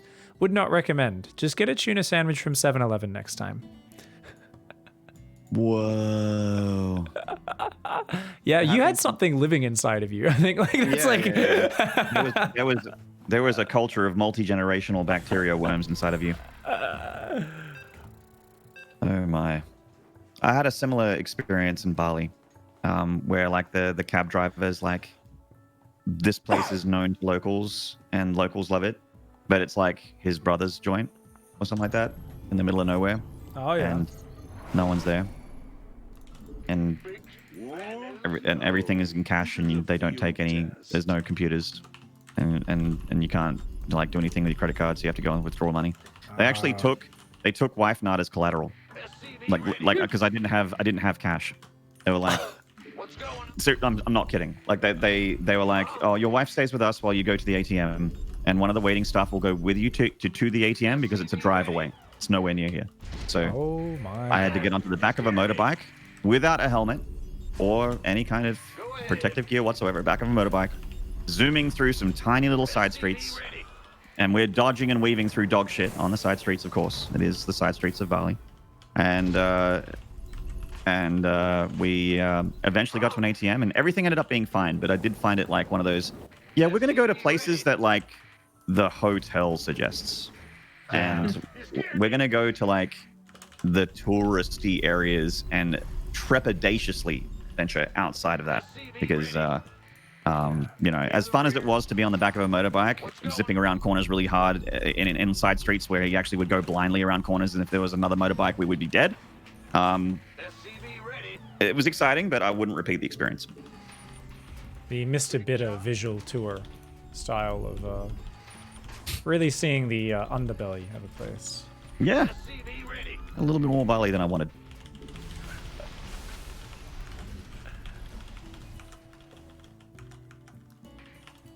Bad news? That was on our honeymoon, by the way. Really? Yeah. And good times. Big job, huh? What about you guys? Worst/strangest, most alien travel experiences? Other than getting put in a terrible Airbnb in Paris and messing your back up, ZombieGrub. Yeah, I don't know. I would never remembered that unless you told me. I feel like you've been pretty good with travel experience. You haven't had any that I know of, at least since we talked on the regular. Yeah, there's not really any huge problems. I mean, definitely some guy in Korea, some old guy, probably thought I was a prostitute. And he tried to talk to me, and like, I thought he was just trying to be like nice, but then it became like, he basically in broken English asked if he could come back to my apartment. Oh my. That's okay. And went to a really bad restaurant with my mom in Korea, and that was really unfortunate, disappointing. It was like a row of fish places in Busan, and we went to the one bad one. Oh no. Yeah, so we just had McDonald's actually. We like, didn't like what we ate. They found a McDonald's. And Well, ate it instead. I mean, there's not many positive things about McDonald's, but the one thing you can confirm is that it's going to be similar quality anywhere in the world. Yeah, exactly. It was actually pretty nice, but I forgot where the fish market was in Seoul, the one that I took you to, Maynard. Yeah, yeah. I really regret not bringing her to that. Like I thought we would find an equally good one in Busan, because you know it's known for it. But we went to the exact wrong one. The exact one. Yeah, exactly. The place we went to was really nice. No scary things, anyways, that I can remember. Yeah, nothing super disgusting either. Yeah. I did have that moment in. I'm remembering that moment in. Like nothing happened, but there were a few moments in the glorious German metropolis of Krefeld, where you'd be coming home very late because Home Story Cup always starts late, ends late. And I've never been in a city, because Krefeld is a city, where at nighttime it is like completely silent. Like no cars, no, like you don't hear birds, you don't hear anything. It is just complete silence. You barely hear wind. And I'm just like, and then all of a sudden a voice, and a guy just screaming in German without a shirt on, and it's really cold, by the way. This is November. And he's screaming in German without a shirt, and he's just screaming to himself, and he looks really violent. He's like, you know, like haymakering inanimate objects in the street, and I'm like, this is the street to go back to my room. Oh no, I know. That ended up being fine, but that was a spoopy moment in Krefeld that I remember. Didn't a player actually get assaulted in Krefeld? I'm trying to remember who it was. I mean, there's been quite a few stories. I mean, I do believe there's a story of Xanster trying to get into a fight. That's Xanster. So. Xanster has had some interesting moments with locals. Yeah. I can't remember anything specific. I do think Krefeld was like the scariest place to walk around in the night. I mean, if I was with a group, it was fine enough. But yeah, I never walked around Krefeld with a group because it's like, where do you go? I guess I went with Todd for lunch once, but that was like in the middle of the day. So MC, I believe, got his wallet stolen in an MLG. Okay. But didn't he like? It wasn't the story that like he got it stolen, but he like chased the guy down, like he went looking after him and like chased him down, yelling at him the entire way. Forget. There's a pretty famous story for that one. If it's MLG, Mr. then Bitter it is. has a famous story of getting mugged in China. Yeah, that was actually scary though. The MC one was kind of funny, but the Mr. Bitter one wasn't just mugging, like literally like we'll drive you to a destination and force you to retrieve money, and then we may or may not kill you, kind of. Sketchy. Yeah. I mean, I feel like I've had more of those moments in, well, I've never had anything that terrible, but I've had like scarier moments just like growing up here in Australia than anything I've had internationally. Oh no! Wait! No! Oh God! I can't believe I didn't remember You this. got Paris. stabbed, didn't you? Yeah. No, I got threatened with a knife in Paris. Oh, okay. Not stabbed. But yeah, I got threatened with a knife. I forgot about it completely. Oh my God. Yeah, that was the scariest thing that's happened to me in Europe. That was the guy that wanted to tie a bracelet around my wrist. Hakuna Matata. Yeah. Yeah, he's like, oh, you know, it's a friendship bracelet. It's a friendship bracelet. Here, look, give it to you. I'm like, oh, he's giving it to me. Because it was like 2005. I was relatively young, not really well-traveled. You know, I'd been around the world a lot growing up, but I wasn't really, you know, ever without my parents, and that was without my parents. And I'm like, oh, cool, yeah, I'll take this. And then he's like, oh, 25 euro or something like that. Like a lot of euro. I can't remember what it was. It was a lot of euro. I'm like, no. And I'm like untying it as he asks for this money. And then his other guy shows up, and he's the one that has the blade. And he's like, no, 25 euro. I'm like, oh, am I going to be stabbed for 50 bucks? Like, all right, just take it. It's fine. But that was a fun story. My mom and I were in Paris during the kind of the height of the yellow vest. Oh, really? Oh, that's spooky. I mean, it was. The thing is that like the protesters weren't scary. The problem was that the like hoodlums that were taking advantage of it. So we literally walked through the protest accidentally. And yeah, all the yellow vests were fine. They were chill. The police were being chill. They were letting people who weren't part of the protest walking through certain streets. But if you were part of the protest, like no one could go through them. So it was kind of a weird feeling. But there's also just like kids and young adults and people taking the opportunity to wear a mask and a yellow vest to like start yelling at people on the street and intimidating, especially like tourists and graffitiing and whatnot. That's a bit scarier. So, but like really scared, I don't think so. We were in the cafe outside of Notre Dame, and because like Notre Dame's actually like kind of like on an island, right? Mm-hmm. So there's like bridges going near one. We're on the other side of the bridge, and yeah. Anyways, but we're in a cafe, and suddenly the guy just starts like packing up the restaurant. Like it's a very small cafe. There's not really large ones in Paris, and we just see them all start rushing around, bringing in chairs and benches and tableware, like just everything. And we're like, "What's going on?" And he was just like, "Oh, the protesters are coming."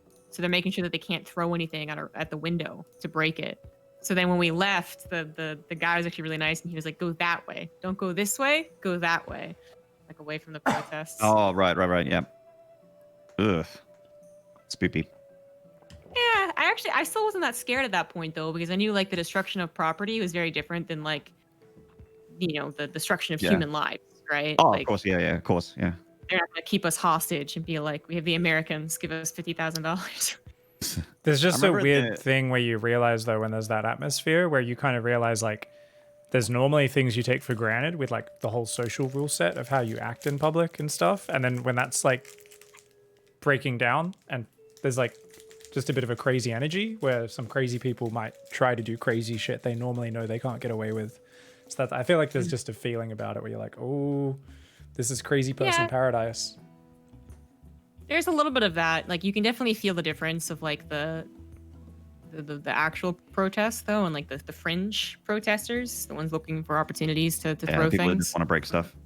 Yeah, I mean, honestly, it was like one of those things where the real protesters, quote unquote, the calm ones, like it was like 6 p.m. It was time to go home and have their French dinner. So they were just like all like taking off their vests and walking beside us from this like huge mass of people where there is like water being, what are they called?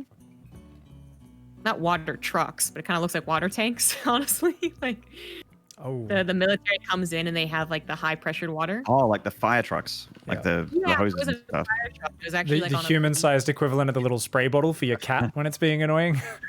Yeah, exactly. No, Like, bad that was humans. around. So you'd see people like trying to like engage with the police, like kind of a little, like you could see it, but you weren't like super close to it. And that was happening. But then also on the outskirts, people were just like taking their vests off and ready to go to, back home for their dinner. And you're like, this is all right. Well, if I'm over here, and I'm good. So not here to talk about it. My sister-in-law was in Berlin during the Berlin bombing, like that one from the early 2010s. I'm not sure. I don't remember exactly what year it was. But when someone drove a truck like into a building and it blew up, like she was nearby for that. Damn. And she came back to Australia shortly afterwards because she's fluent in German. She was studying German in Germany. Yeah. To do it. So yeah, that was a scary moment for the family. In the 2000s, I guess a couple of years after 9/11, I guess there was really like infamous bombing in London, where the trains and the buses got bombed, and we had landed in London that day at that hour that it happened, and that was pretty freaky because there was there's also all the fear of 9/11 still pretty fresh with in people's minds, right? Yeah. And like literally they were like, don't go into the subway, don't get a cab. They even were saying don't get cabs. They had to walk to our hotel from the train station. From the airport. Yeah. Damn. And then the next day, of course, everything was closed. Everything was boarded up. Like everyone was super paranoid it was going to, be a thing. Like it was going to happen again. It wasn't just a one-off thing. So that wasn't really the best time in London. I didn't really get the full experience there. I was kind of got a terrified, conductor yelling at us to get off the train.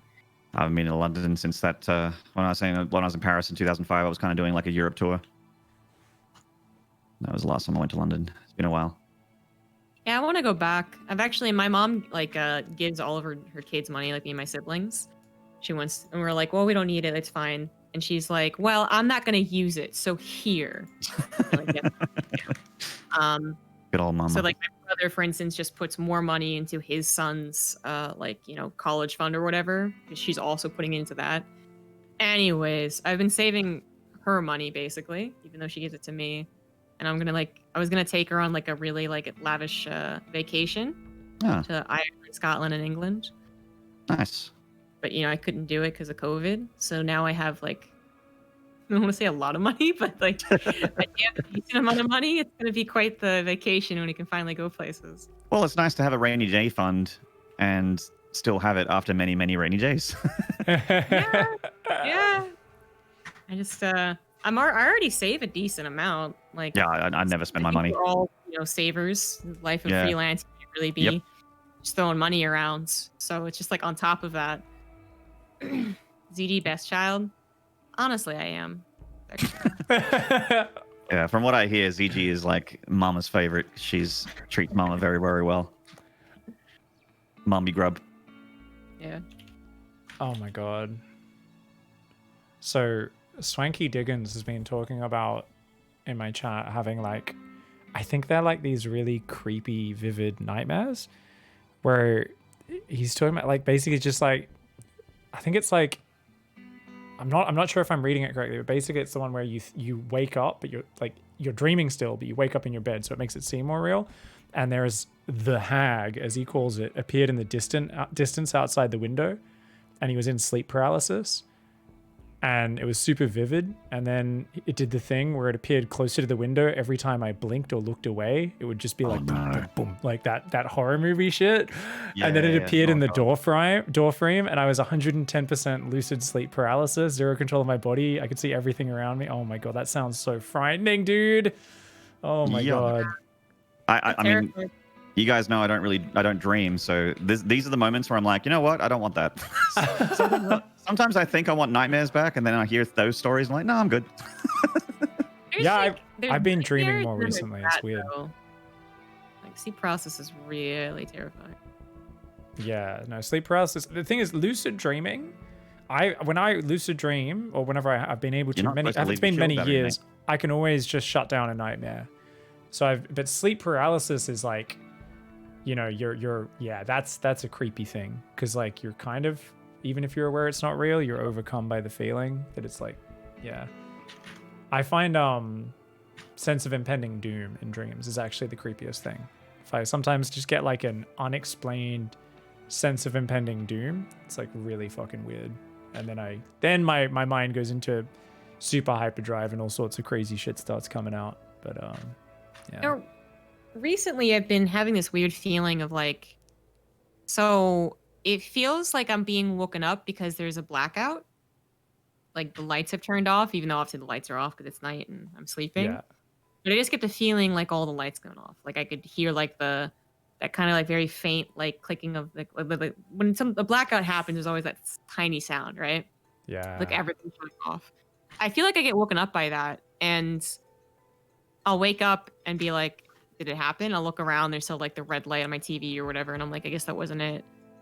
And then I'll start like freaking out because I feel like I've been woken up because of some like cosmic event, like someone I know died, and that's why I woke up type thing. For me, I convince myself there's someone in my apartment if I have that. I start really freaking out that someone's in my apartment. If my cats aren't freaking out, then I know I'm not being woken up because of animals. That's what that's what I need. I need an animal. That's the greatest thing about my dog. He is literally an alarm breed. Like that's something that he is described as. And if something is actually wrong, the dog will know immediately, and then we will know. Like he barks over the most benign shit. So while that is annoying 99% of the time, I would like it to be there for the the 1% where it's actually useful. Oh, there was a funny clip of someone doing they were doing some Zoom call politics expert election analysis shit, and their dog was going full Loki in the background, and you could barely hear her. It was great. And it would not stop. It was just like, oh, oh, oh, oh, oh. And she's like trying to break down some political shit, and it just would not, you couldn't hear it. It was so funny. Don't give a fuck. Oh. Oh.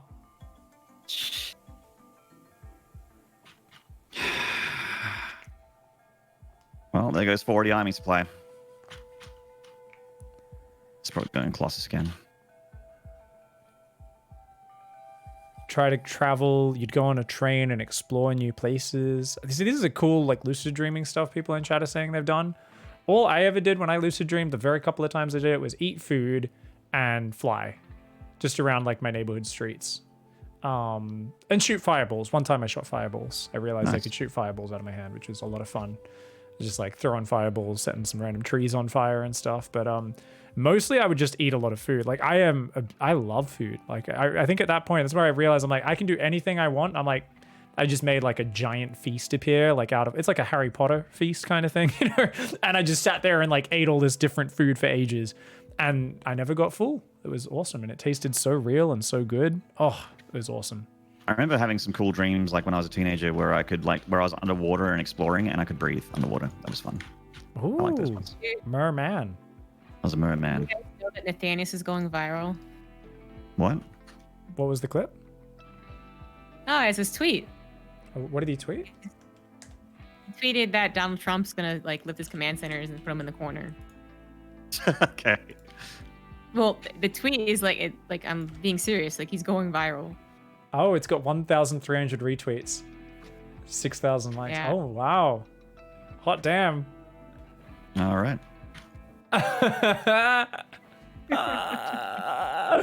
That's funny. Oh, that's hilarious. Oh, he's gonna have It's so interesting notifications though for the next week. Oh yeah. He's gonna have some characters going after him. You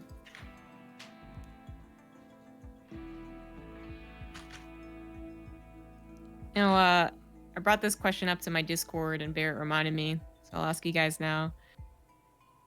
Or, well, it was brought up in my Discord actually. Like, would you guys play, like, if Blizzard is making StarCraft, but like a mobile StarCraft? A, would you play it? And B, would you smile and nod if like ESL made us talk about it during like StarCraft 2 events? I do StarCraft, like, not for the money. Like, I could barely pay rent for years. I could barely afford groceries for years. Mobile game StarCraft, like, that's just, no. Just what? It couldn't be StarCraft and be a mobile game. I love a couple of mobile games, mostly tower defenses and a few board games. Like, I like playing Terraforming Mars on my phone. It's a great way to pass long flights. But, yeah, no, like, if there was some shitty StarCraft mobile game, fuck off. No. You made me so angry, ZombieGrub. If I liked it, I would talk about it, but I wouldn't. I would classify it differently to what StarCraft, like StarCraft 2. I wouldn't say that it's right, but like yeah, it's just a StarCraft thing, right? Like it's StarCraft auto chess, right? And it's mobile. If their plan was to announce it at BlizzCon in February, because they're doing the online one or whatever, and then use the next 2 years of ESL to try and push that game with the remaining StarCraft people, and say they like theoretically gave ESL money, and they were like, here, have money, and occasionally talk about the fact that StarCraft's getting a mobile game, would you guys have like moral objection? I'm not diametrically opposed to it, right? Like, if the game is good and fun, but if they're kind of like, hey, shill for this thing, I mean, it's going to be very minor shilling, right? Very minor segments, kind of like and thank you to our, if you're the host, thank you to Corsair for sponsoring the DreamHack Masters. So, like, if I really like the game, maybe there could be some sponsored stuff for it, but I feel like if they're not putting more into StarCraft 2, and then it's just this like, hey, feed our next moneymaker, soulless thing, then that's where the foul taste and the no would come from. Do you guys have moral objections when you're like, not on your own stream, you're on a DreamHack stream and there's a sponsor segment? Do you guys have moral objections to when you don't agree with that or don't like it? A sponsor. a sponsor at like a DreamHack Well, or like an do you mean like if ESL it event? was sponsored by a company and we're like, oh, you know, like the League of Legends thing where it's like, well, that's Yeah, a, that not- company that was like, And yeah, I don't mean like. or do you just mean like the this, sellout this segment CEO's is like gay bashing or something? Not like that level. Just like I don't like this product. Okay, yeah. Which is what I think you guys are talking about with this, right? It's not like, oh, I fucking hate Blizzard at a core, deep, fundamental level. It's just like, oh, a StarCraft mobile game. I'm not a fan of that. Yeah, I mean, I don't mind if they're trying to force me to pretend I like it. Obviously, that's just a no, because you've got to be organic and natural in all broadcasting, in my opinion, but especially in live kind of content. If you're trying to be too fake, it's pretty obvious. I mean, a big part of the events that I've cast is Intel, and I'm sponsored by AMD for the last year. So, you know, I do say Intel Extreme Masters. We're meant to say that rather than IEM. I don't take issue with that. If they wanted me to do a segment shilling for the most recent CPU and say it's better than AMD, obviously I'd say no. But I think it's fine. What If they're could sponsored, somehow make it clear that this was going to also support StarCraft 2? I mean, there's more of a chance there. There's obviously I'd be more open to it, but yeah, you'd need a very specific case. But like G Fuel's not a good product in my opinion. Like all that sort of stuff. And is the we one I didn't was mind G thinking of. Fuel sponsoring IEM for a while, and we just made jokes about it. We shouted G Fuel instead of GG because it was such a dumb meme. Fuel. Yeah. Yeah. I mean, I don't know if that was good advertising or bad advertising, but yeah, there was like 2 years where I would say G Fuel instead of GG. It still pops out of my mouth occasionally because Todd repeated it 45,000 times and did a Nathanias. But yeah, I don't know. I honestly don't know. And what if it was like that they made it clear they're going to have like a league and they're coming into like say like, hey, we know you love StarCraft 2. Totally fine, you're playing StarCraft 2, casting StarCraft 2, but if you cast StarCraft Generals as well, we can give you a 2-year contract. Huh? So it's not just Who knows? they're paying. It's not just like they're funding DreamHack or events and stuff. They're directly paying you to promote their game. Yeah, Or I mean, just like actually cast their game. They're like trying to give like, you know, some weight to their game for whatever reason, right? Like totally hypothetical. I think They're like, the money has to be right. I think one of the big things that doesn't get taken into account in esports is the crazy amount of time that gets spent learning a game and inundating yourself in a scene and stuff. And so I could only cast a game if I actually played a fair bit of it and stuff, or I'd feel like it, unless it's just a one-off, right? Like, hey, let's get Toastosis to cast Warcraft 3 at WCG and they just make fun of the game the whole time because no one cares. If it's something like, oh, we want you to be an ongoing caster for this league, it's like, I would have to get super involved in it or I would not really be comfortable. So that would be a big time investment, which means there would need to be a certain amount of money investment to make it worth it. And that would be a rather high number. I think if I could do regular StarCraft stuff on top of it, I mean, I would probably take it. So in your question, your hypothetical question, ZG, were you saying that if you said no to casting the mobile Command and Conquer StarCraft thing that maybe you don't like, that you don't get to cast regular StarCraft anymore? Like No, it's a... Oh, okay. Saying that is that you don't have to do a 2-year contract where all of your work is that, you know, like, not that they're saying you can't do StarCraft, but they're saying they're giving this contract that says like 5 days a week you'll be doing this. If you want to work on anything else, you're gonna have to take, you know, time off of our work, and you're gonna have to try and fit that into a really busy schedule. That's what I'm saying. Not that- Oh, gotcha. So it's like guaranteed consistent work. Exactly. If they're gonna make like the Heroes of the Storm or an Overwatch League, I guess. Yeah, Overwatch League. Yeah, chat's talking about a bunch of different things. Yeah, I've heard of StarCraft MMO being brought up a lot, and I really, I actually don't care what an MMO is. If it's an MMO, I don't really want to play it because of how they all feel very samey to me.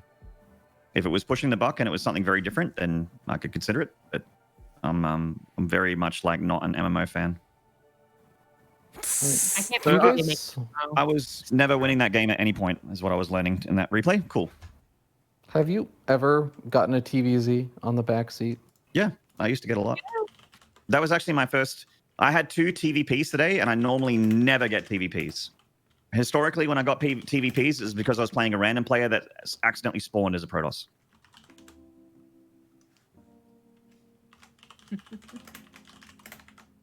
Is it ZG time? Are you done, Yeah. ZG? Yeah? I'll play another one. Okay.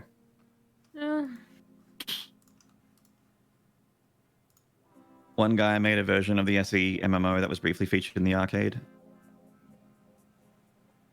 Oh, in StarCraft. Cool. Yeah. Yeah, I'm not a big Talking MMO about fan. Daniel's game. They're just too similar.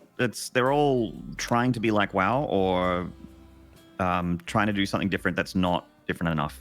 Yeah, I don't know. Yeah, I just always am like, it's just so social interaction focused, and that's the best part of the game. But for me, I go to gaming for other things first, and social interaction and community kind of comes in as a great side effect. But it's the gameplay that has to be good for me. And Yeah, if there's an like, RPG, I want to get exactly right. immersed in the story. And I find MMOs have very uninspiring stories, very unimmersive, because it's more about creating this giant, huge, expansive world for you to explore with your friends, which just never did it for me. There's a lot of grinding in every MMO, which any game that has more than a tiny bit of grinding kind of just go, not a fan of anything that could be described as grinding in video games.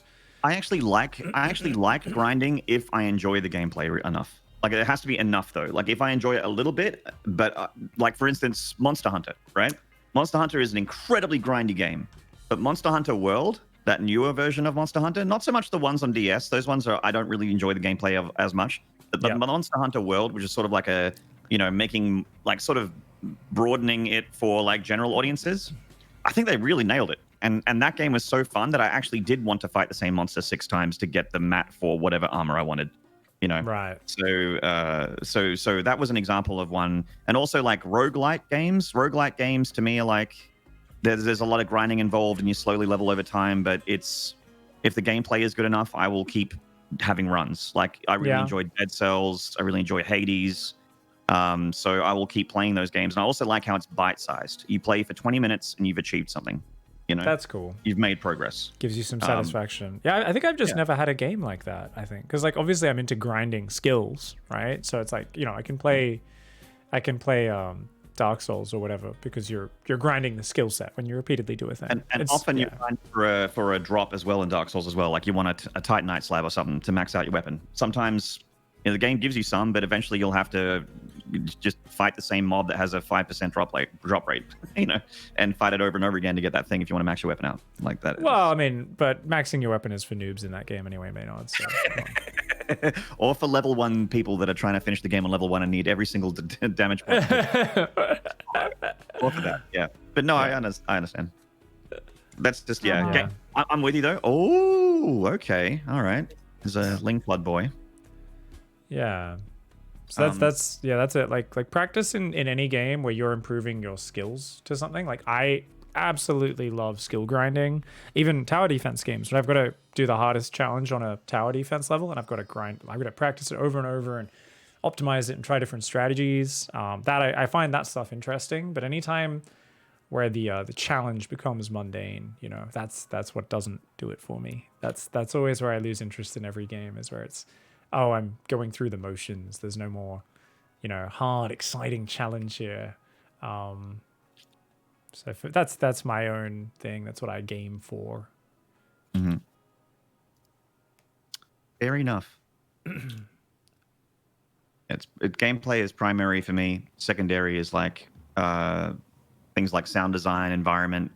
I love a good immersive sound effects, story, good voice acting and stuff. Like I really do enjoy all of that stuff if I can sink into a story.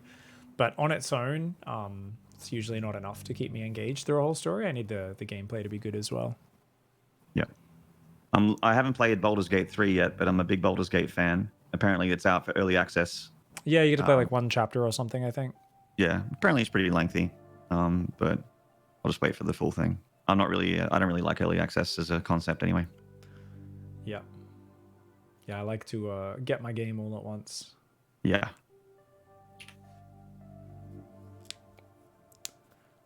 So this was an extremely weird opening. A lot of slowlings to attack a natural that they didn't even kill. Yeah, but they had like a and macro it was hatch and stuff, so... And it was deflected by a single marine. Got a mule, got a fresh mule, so not terrible. Oh, yeah. I mean, Yeah. it cost him 600 minerals, but... 4 hatcheries, though. This is the sort of Zerg. I mean, like, I was playing Flood in that game before. I'll tell you, if I took my foot off the drone burning pedal for, like, a good 30 seconds... You know, those Zergs who just build lings and queens, you give them a breath of fresh air. And, hey, I built 40 more drones. Ha ha ha. And I'm like, oh, you dirty bastard. These are the sort of Zergs that make you want to really do a bit of that practice on your Hellbat timing, you know? Just let's make sure I'm up to date on killing greedy bastards.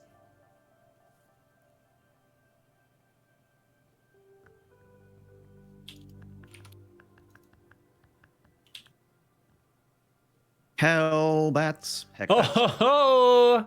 Hello. Well, that's actually my favorite. When you do Hellbat timing, you're like, oh, I get to kill a stack of drones and all your banelings, and then I don't even need to micro it. I can go back to focusing on macro. Awesome. Like, thank you. You know, I don't have to keep multitasking. Like, thank you for simplifying my job, Zerg player. Nice, quick 20-second engagement. Bam, it's over. Go back to building me macros.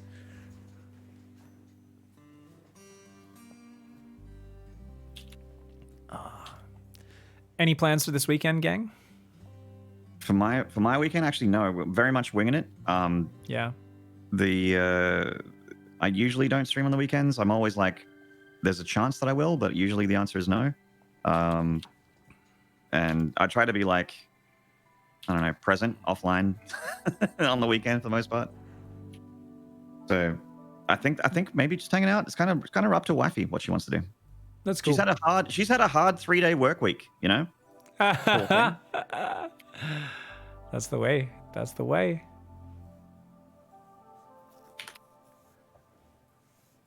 So yeah, someone in my chat's talking about how Final Fantasy 14 like started off shit, and that the original game, even when they remade it, you know, he's like the story's bad, but he's saying like that's why I like Final Fantasy 14 is because the story and voice acting and everything's great. And I'm like, I disagree with that. I was just kind of typing while talking to you. I'm like, I thought the voice acting was not good. I thought it was anime good, which I don't think is good by default. And then there's you know, I found the story extremely forgettable. I could not wait to click out of things and continue to get 15 of this and 10 of that. And I got to level 50. I finished the base game or whatever it was before the expansion. And I think I even tried to get to the expansion, but they're like, no, you have to do 200 benign quests first before you get to actually experience the expansion. And by that, I mean you are going to towns and you are doing 10 of this, 15 of that, 5 of this, 10 of those. These rats keep eating my crops. There's Please kill these rats. and I just completely did not care. And I'm also one of those people that if the first season of a show doesn't grab me, I will not watch season 2, no matter how many people tell me it's good. Oh no, yeah. Well, it almost always gets worse as the seasons go on anyway. Most shows. It's very rare that things get better. They removed the bridge quests. They acknowledged that people were losing people because of it. Yeah, they lost me, and and I say lost, not losing. I'm gone. I'm not coming back to Final Fantasy 14. Nobody bothered trying to convince Maynard otherwise. It is a lost cause. He has formulated his opinion. Robbie is a champion of the Final Fantasy 14 storyline. I mean, I totally agree with you though. Like they had so much bullshit fetch quest stuff for like until 2.4 or so, and I don't blame you at all for losing interest. I tried. I actually because of you guys that I put in the amount of time that I did. Otherwise, I would have done it on my own. That's for sure. Is there actually a game called Janitor Simulator? Nice. That's surprising. I mean, don't they have like? Isn't there a game where you play a baby trying to kill yourself, and you're a dad trying to stop that baby from hurting itself? Who's Your Daddy? It's a great game. It's my fave. Yeah. So it's like I'm not surprised by anything that exists in as a game anymore. Yeah, no, like honestly, I actually mastered the try to eat the batteries feint. And then when they're busy trying to put the batteries in a padlocked cupboard, I'd always get a fork and shove it in the wall socket. And I'd be like, get fucked. And yeah, burnt baby. That was my favorite way to go. It doesn't actually kill you most of the time. Really? I Did think they if you're patch really- it? Then maybe they lowered fork in the wall socket damage, or maybe I was already damaged from like eating, Oh no, drinking I don't some mean it drain in the cleaner. game. I You mean in mean real the real- life. Oh, you mean in real life? Oh, Yeah. did you try it? I feel like I if did you're it a when- couple I months did it when I old, was you young. probably would do a lot. I did it when I was younger. You're not even joking, are you? You actually did, didn't No, you? No, I'm no, not. I believe this 100%. Yeah, FearDragon, you do seem. I like- mean, Pig, you were like, I just want to know what happens. You're not brain damaged. But I have been electrocuted many times. Like, wife not always, when she hears about the stories of me being a dumber child, like, you know, back in my, you know, skateboarding because I liked it a lot, but it was like really bad in my body. You know, she's never broken a bone. I've broken many. and I do not condone or suggest even to live life that way. It's just that how it went. And I did a lot of dumb experimental stuff just to be like, you know, everyone says this is dangerous, but is it really? And then finding out with my body. Oh my A god. very stupid way of being of going through things, but that was what I was like when I was a teenager. Sorry, I can And also hear. to a lesser- yeah, to a I lesser can hear extent, when I was Artosis' young. text-to-speech voice right now for the Zerg player, by the way. You know his, I'm Protoss player. And this is, I move mutalisks into Thors. Why are Terrans so strong?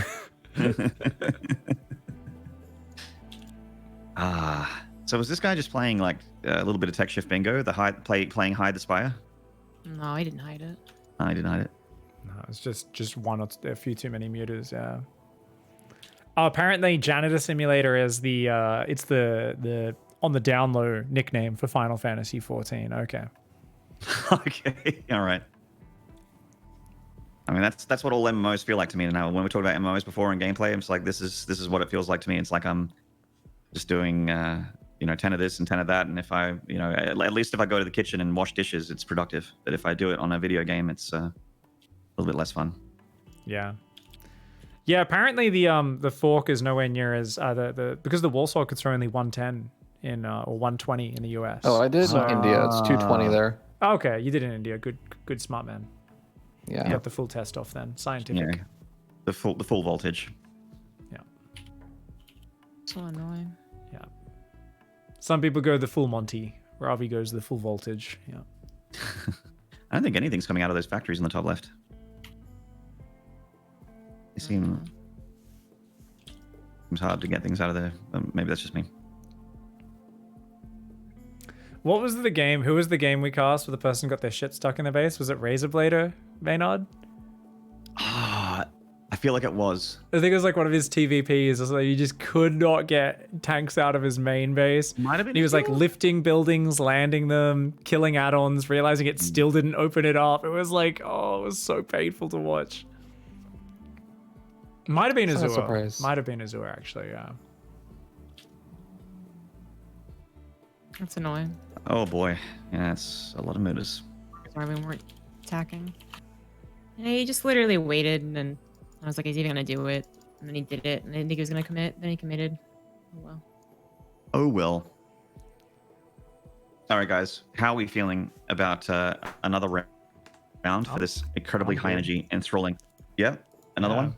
Yeah, I think I Alright. need to drop some more exciting conversation topics. So, how are we feeling about? I'm like,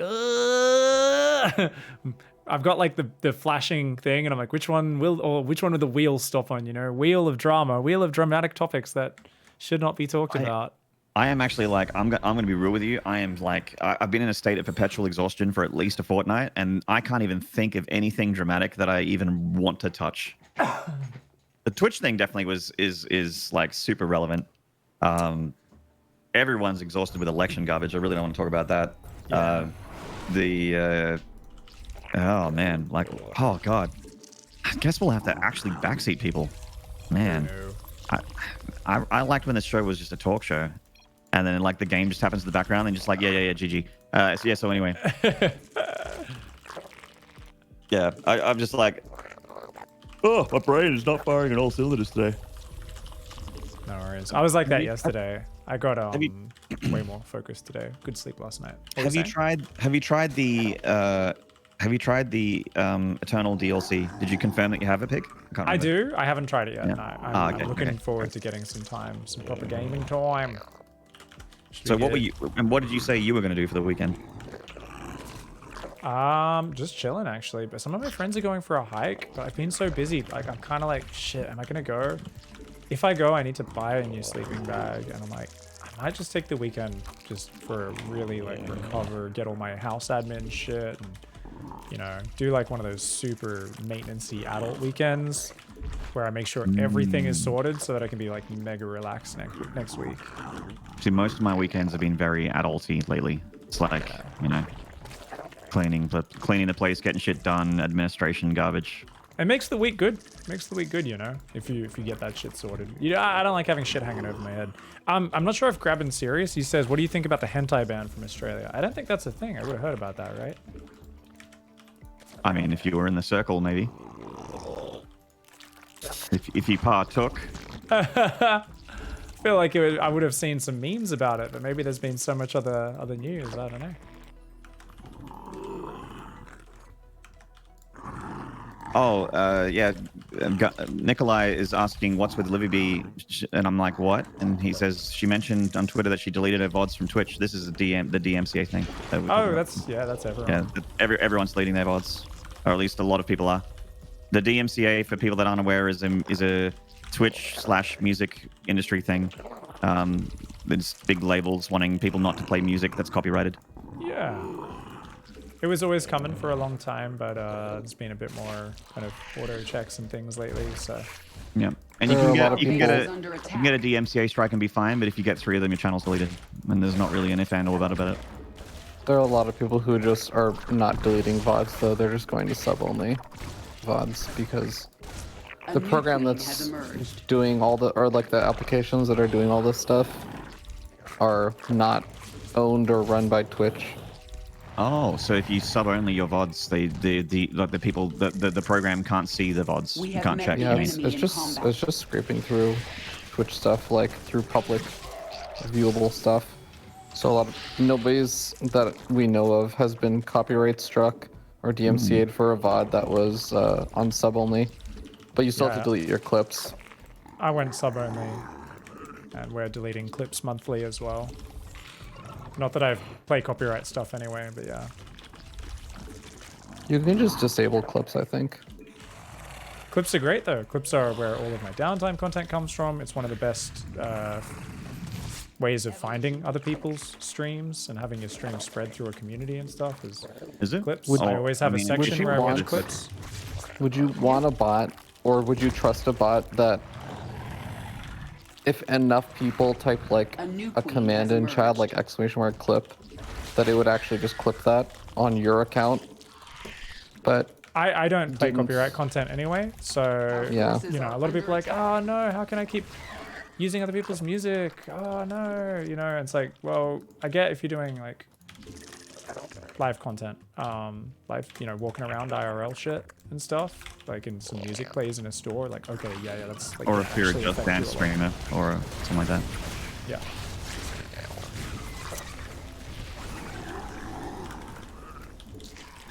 We have met the enemy in combat. Yeah, I'm trying to collect copyright-proof bands, and also if I am going to play a band that likely has a copyright, it's going to be from a new small queen label, has emerged. which I usually listen to anyway. Pretty small label bands. You're not going to see like Disturbed or Slipknot or whatever on my channel. I'm not really interested in those bands for the most part. I feel like Roddy would be the guy that would have to check himself the most, as he plays like tons of He listens to a lot of very like popular Drake- stuff, yeah, and Drake rap and- and everything. A creep to yeah, rise and Cardi under B and attack. stuff like that, and Nick and you know, what's her name, Nicki Minaj and all this stuff. I'm like, this is like the stuff that will get you Our forces are DMCA'd under attack. super hard. That We is have the met the big enemy label in stuff combat. that's gonna hit first.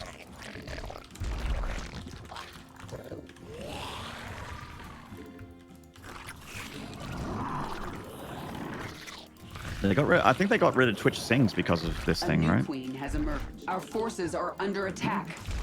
Oh. Our drones are under attack. We have met the enemy in combat. they got rid of it. I don't know if it's because of this or because it wasn't very successful. I'm not sure.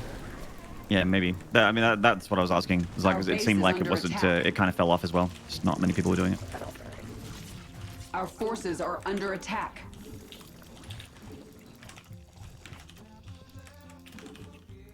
Because I assume that Twitch had to pay some royalties to even have the rights to allow people to pay it. So, if that didn't match up with how much money they were making from people using it.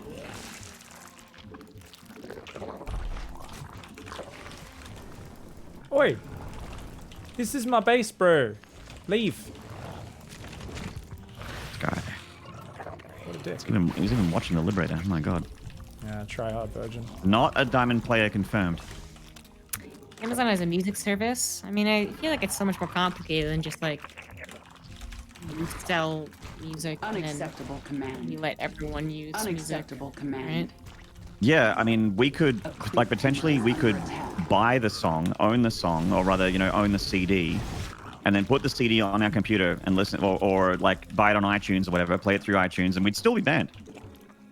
Yeah, but that's like a lot of things though, right? Like just by buying $1.30, you know, song, you don't get to play it Right.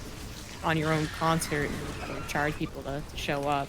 But I was saying that people are like keep on saying that Twitch should have been able to use Amazon's music library, basically, and that since Amazon already has access to the labels, they could be negotiating with them to also be like, hey, like everything that is on Amazon Music be used on Twitch streams, and it's like a very different thing, right?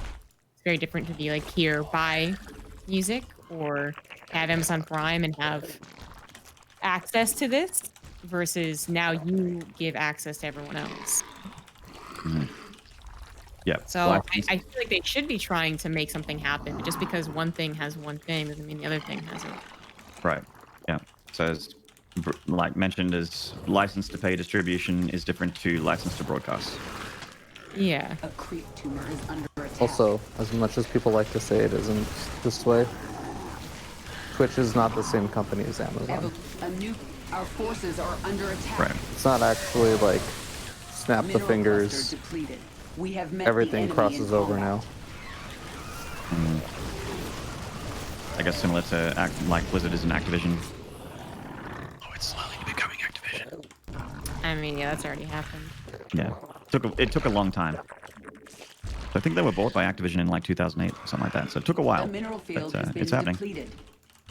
Yeah.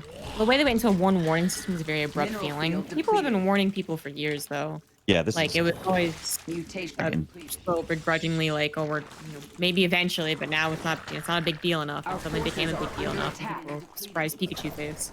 We have met the enemy in combat. Oh, like, Three. A Yeah. creep tumor is under I mean, attack. I understand, like, I do agree that they was awfully harsh, and what they're doing now is really stupid and harsh, and but that's not even, like, because I hate Amazon as, like, a Our gigantic forces are corporation, under and attack. Twitch, I think, is doing worse and worse things.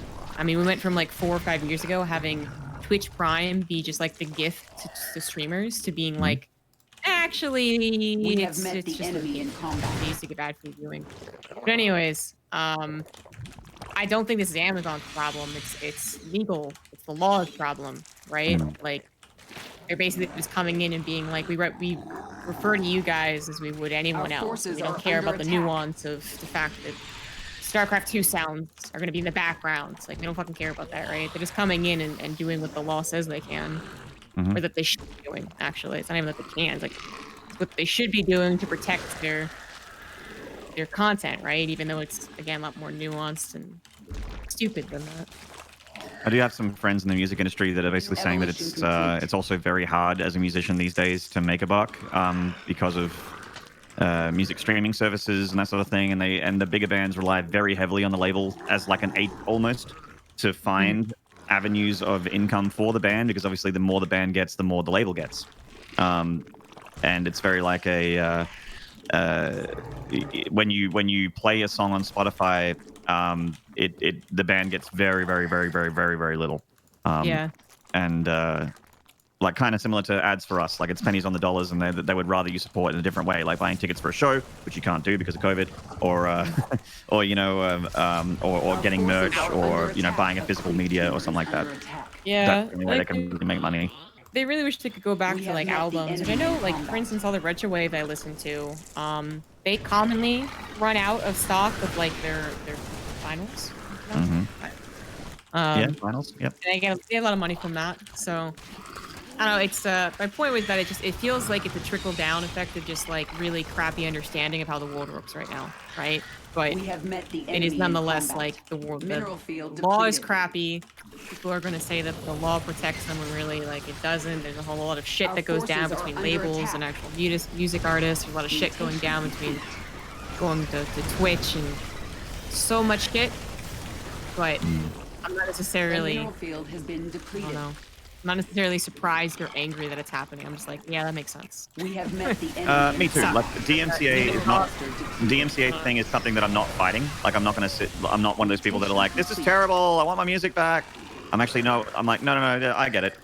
But it, you know, there's the other things that we talked about earlier in the stream that I think could do with a Our rework. forces are under attack. Yeah, Our base is absolutely. under It's like they attack. made a Frankenstein monster, and We have in the met the Frankenstein enemy in monster, it was like, combat. okay, bite people, and it bit someone.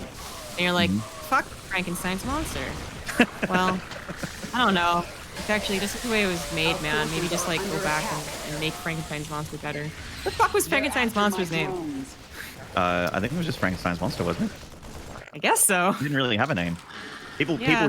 and then there was like the well actually thing where people would like go, no, the monster is Frankenstein. I'm like, no, that's the doctor. Our forces Yeah, are well, under people would attack. usually Our say base is Frankenstein under was the attack. We have met the Right. enemy in Well, combat. actually. Yeah. That's like he's saying. Well, he was the monster because look at what he did. Oh Yeah. my god. Mineral field depleted. Gotta go to the root of the evil. Okay. The root. You can't just smack the person telling you the person above them is telling them to do. Yeah. Monster didn't choose to get created. Our forces are under attack. Our base is under Exactly. attack. It's just himself, man. I'm No not more gonna music slap on.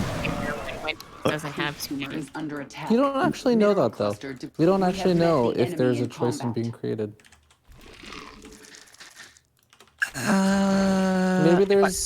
Maybe there's some like pre-heaven lineup process where you're like, Lobby? all right, if you want to be created, line up here.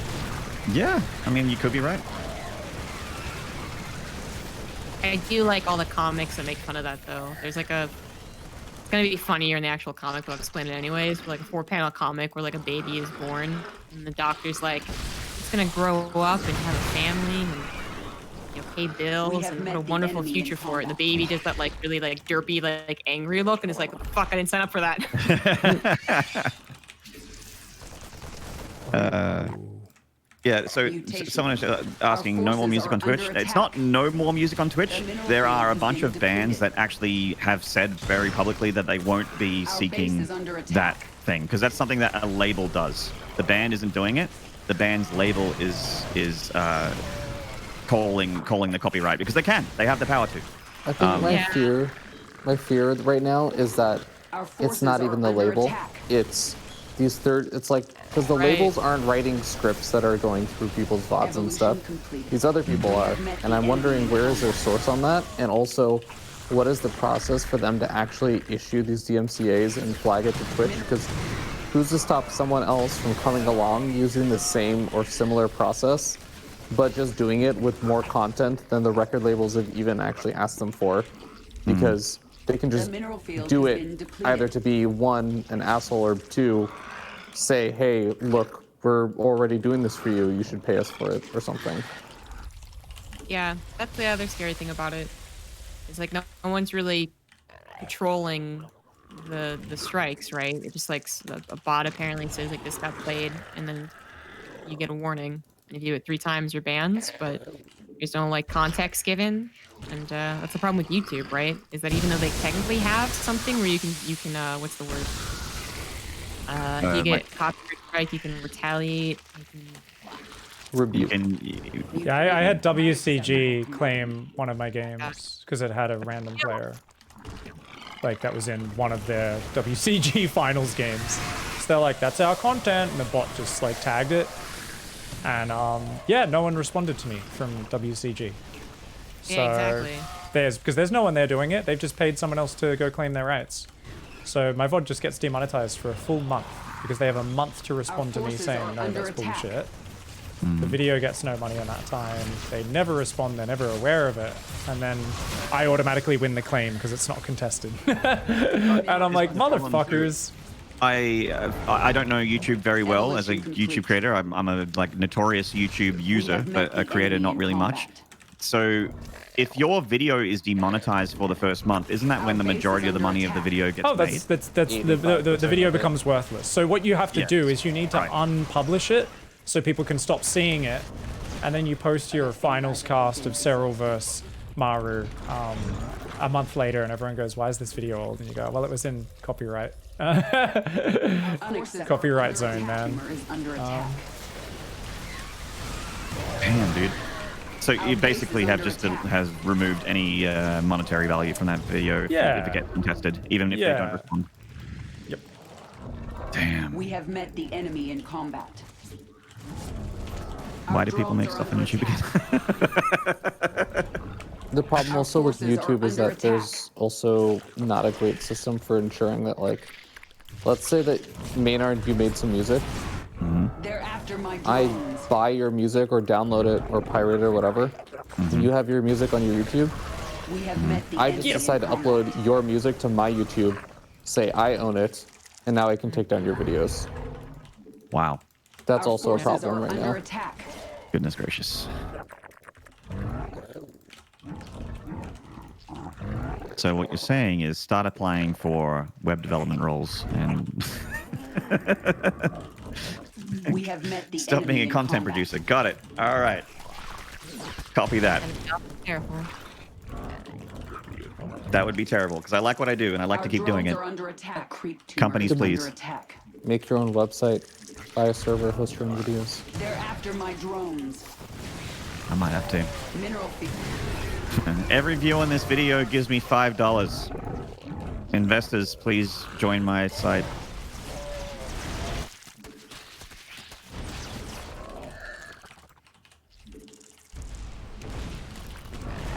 Can you stop it? 4GG, leave! We have met the enemy in combat. A creep Stop. tumor is under attack. Our forces are under attack. Mass Widowmine's pretty good. With a PG. That's the first time 4GG has done that style. This is like the current meta. Just make a really early 4th command center. Don't really attack other than a few drops and then make 100 Widowmines. Unfortunately, if you make 100 drones, you can take them to Dicktown very hard.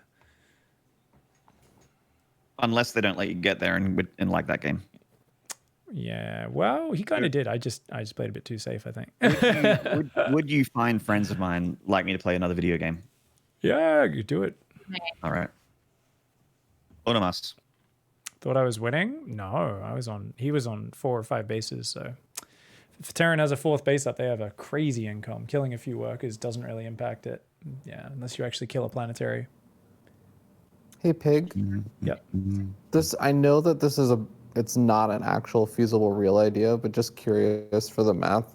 Do you remember how much damage the splash for a Widowmine does versus fungal? Widowmine does 40, fungal does 30. Why?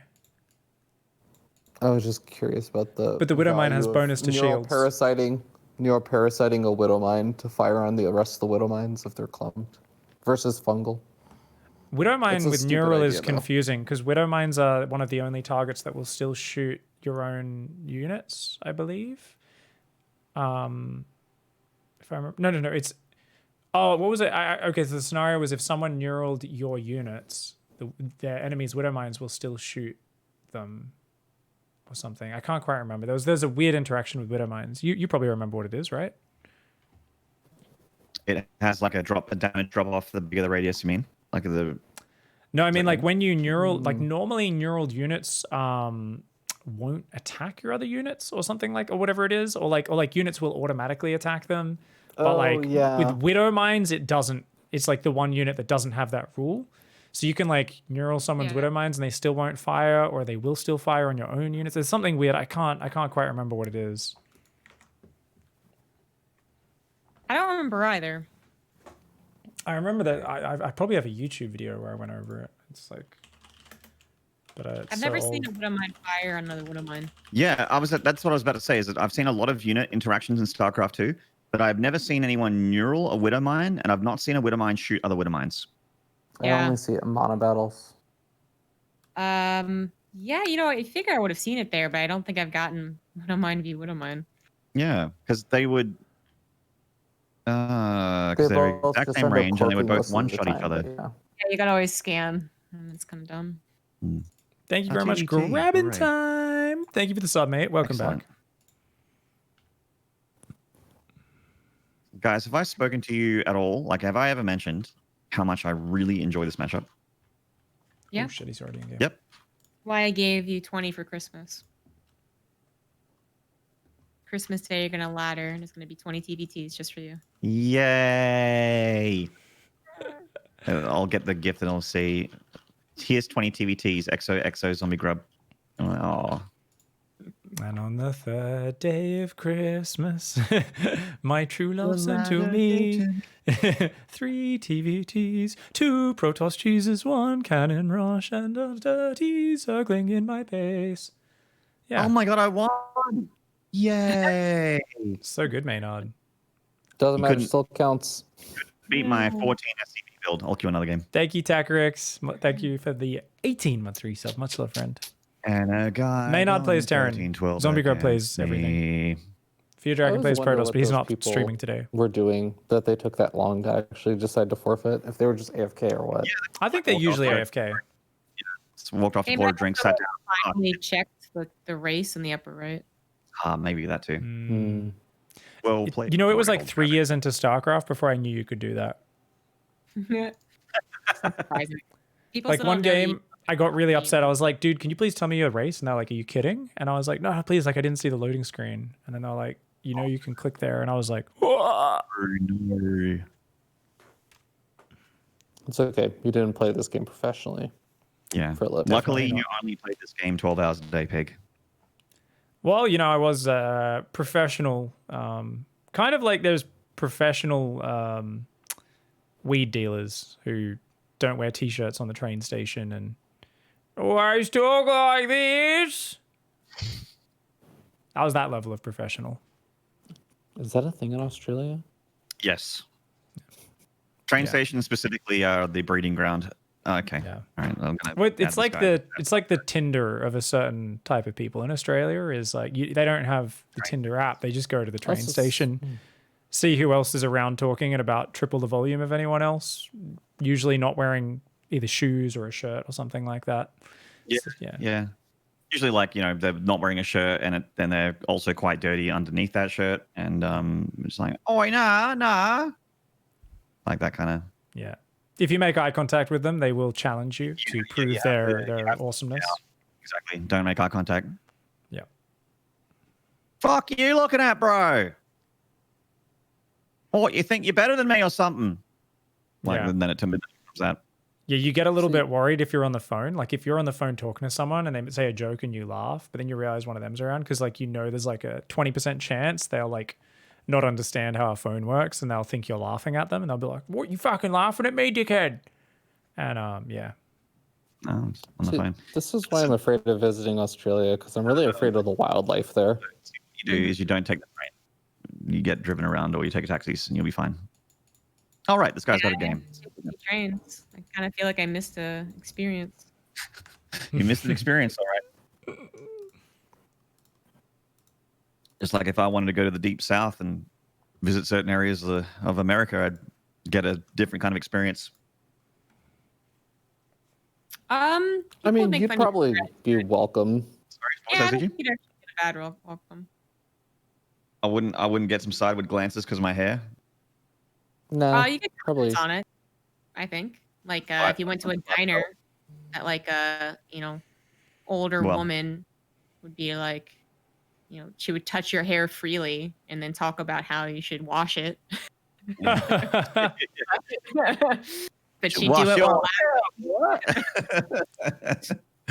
while I'm For the big. first time in your life, Maynard, you get to experience people coming up and sniffing your hair. You're like, what the fuck? They're like, I thought it would smell worse. Maybe that's ever happened with strangers. You know that video where it's like the redneck, but it's like he's being like politically incorrect, but he's being nice, right? Yep.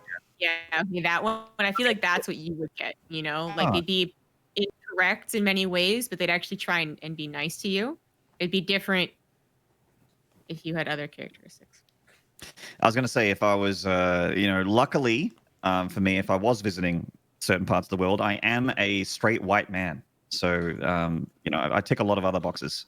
I won't be, treated Now, if you want badly. to go down to Not untrue. Georgia, South Carolina, or I don't know, what is the most racist state I can think of? Not racist, actually, just in general bigoted, I suppose. Oh, like Bible Belt states, right? Like that kind of. Yeah, exactly. But I think of the most, Kansas? Alabama, Mississippi. Oh yeah, Yeah, Mississippi, man. I would go to. Anyways, if you want to hold hands with Pig down the street, another one of those states, Because we do have a lot. then maybe be in I'm a- trouble. Pig and I holding hands, walking through the streets of Seoul on our last day before going to America. Dude, BlizzCon last like, year. that happens in Korea. Like the older guys actually still have like that just very different culture where they're holding hands and they're not gay. Yeah, I actually I could be like defending this, but I'm pretty sure it's just that's actually a culture they got brought up in. Jesus told me a story of he when he started working for a freaker, or maybe not a freaker, like, a company before that, Bacon! like when he was first sort of Bacon! introduced to Korean culture. So it would have been a decade ago. He was like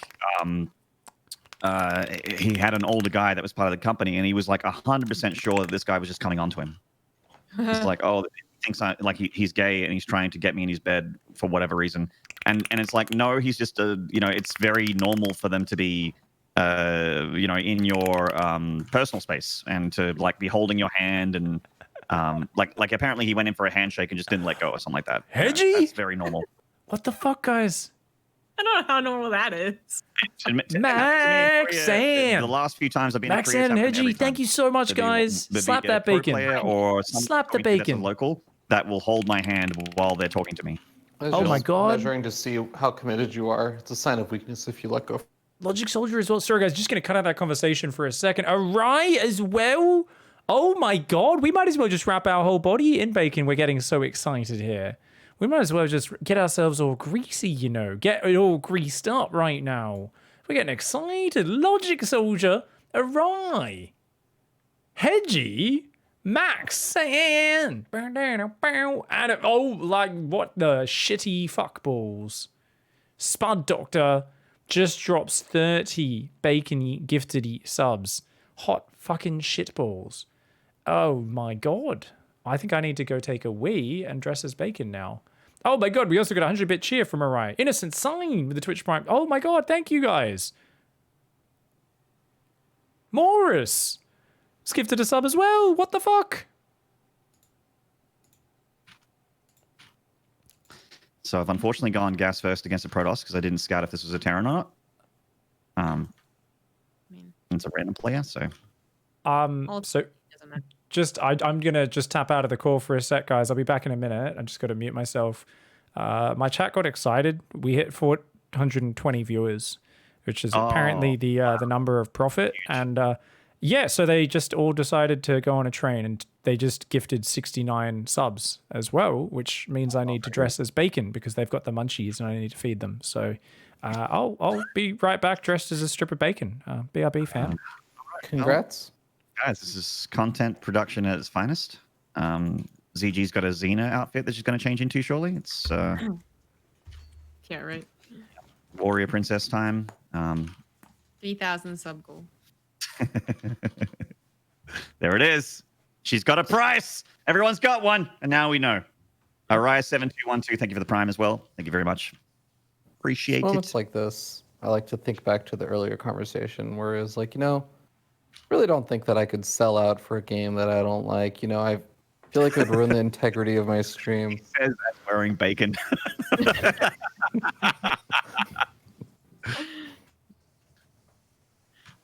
Brilliant. Line has to be drawn somewhere for your dragon. Hey, congrats, Maynard.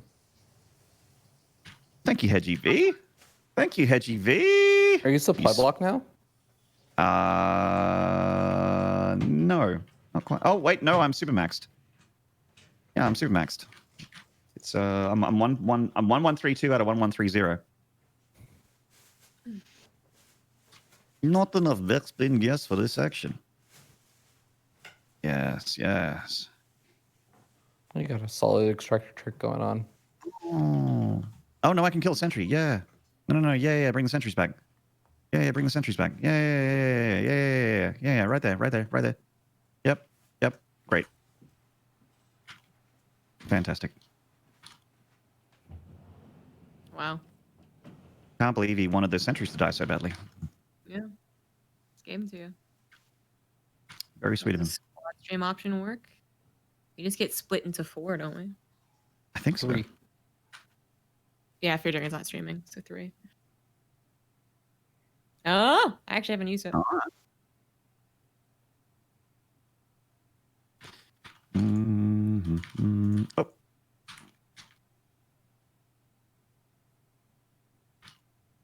Hey, no. Go back out there. What are you... Stupid medevac.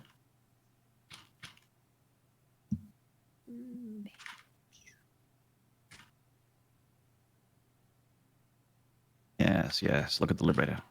Don't look at the front. Nothing to see here. Yes. The Liberator. That's the threat.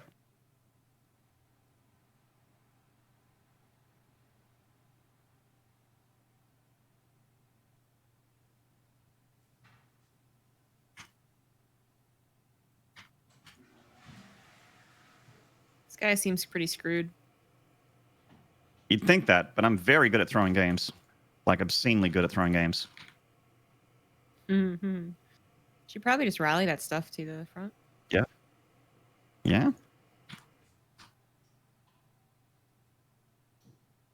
All right.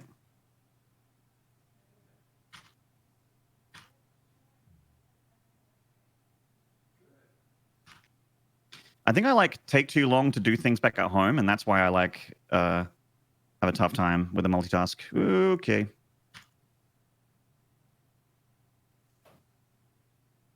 Abort. Bring your reinforcements back home. Okay. It's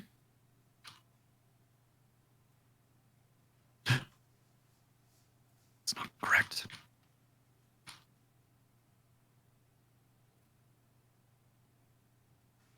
Do you have stim and combat shields? No. Oof. It's fine. No one needs those upgrades. I did see a pro Terran player get 2-2 before stemming combat shields recently. That's right. I saw that too. That was quite incredible. You were casting it, weren't you?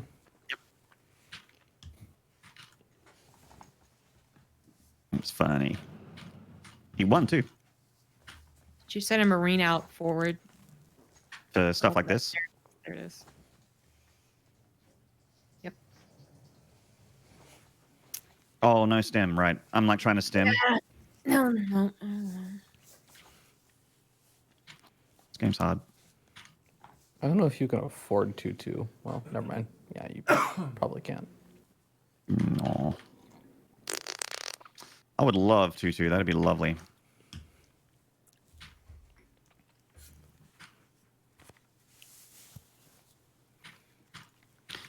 Don't like making this many tanks. It's probably all right. Hey, the army's there. Hey, there it is.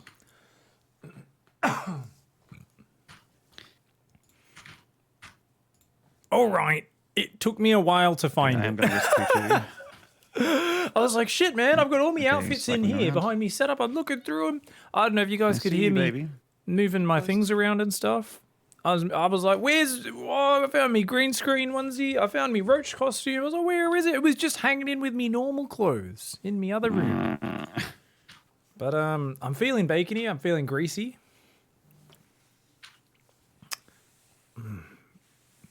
you gotta lube your hand up before you can micro good. Otherwise, you'll have too much friction on your mouse, and your hand will be sticky. But you want it to be not sticky, but kind of slimy, like this strip of moist bacon here. So just lubing me hand up there before I get to work observing this game. Thank you so much for the huge wave of generosity, guys.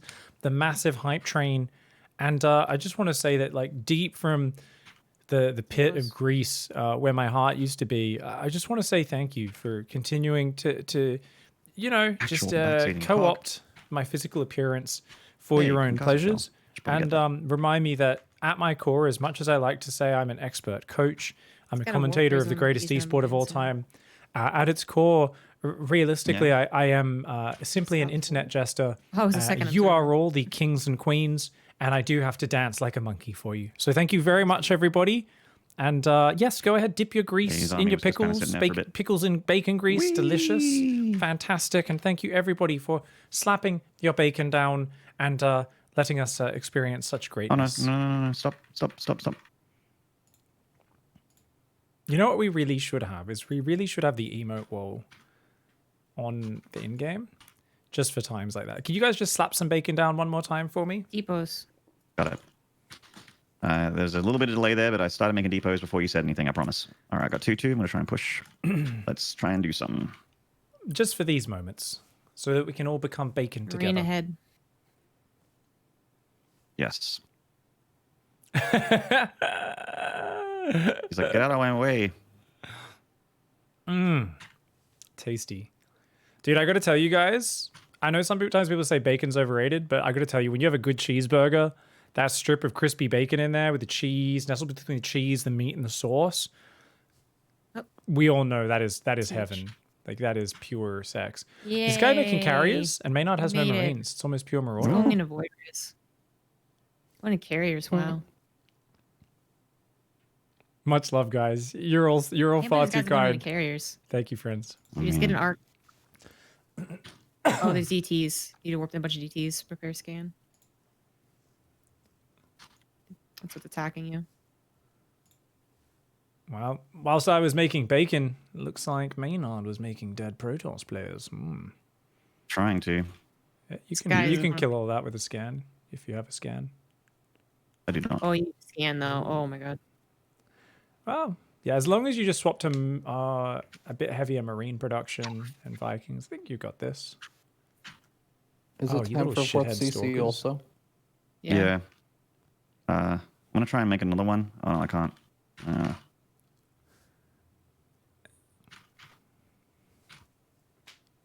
Nate loves the bacon? I'm sure he does.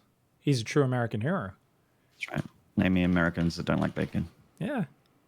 Maybe a bunker at the third's going to ease your life. If you're a true American, when you're making your breakfast cereal each morning, let's say you're a real normie, you go for oats, the only way you can make that more American is by dipping a pickle into it or just breaking up a craft single and dropping it in.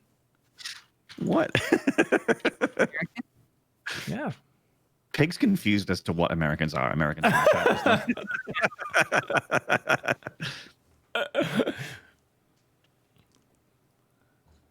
Scout.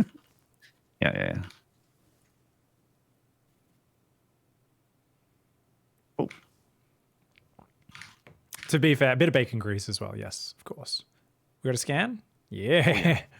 Oh. I think the D in Dark Templar stands for dead. This guy is super annoying. So he's gonna probably get like a 3,000 of the carrier, or rather the Colossi. And pull back. I think as long as your Marauders move across the map and you just build pure Marines now, like, you'll be okay if his carriers push in. Sure. I'll send the Marauders out. Yeah. You can focus fire the carriers when you can. Which is not now. Oh, just lift. Yeah, I'll just fall back and just go pure Marine production for a while, and then you'll be fine. It's just like, get your rally way up in the main base, fall back to the main, hold down the Marine key, and when you fight, just go for the A move. Don't focus fire the carriers. You got this. You got good Marine upgrades, so you're fine. Scan on your army, probably. Nope, it's too late.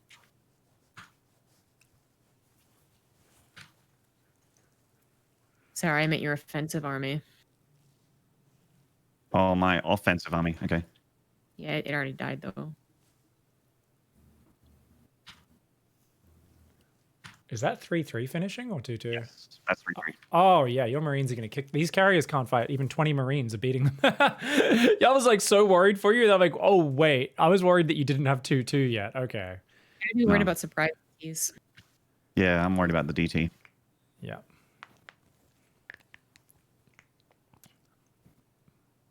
There's a lot of DTs right in there. Yeah, I can see the Yep. big blur. Observers as well. It's got DTs. Mothership as well.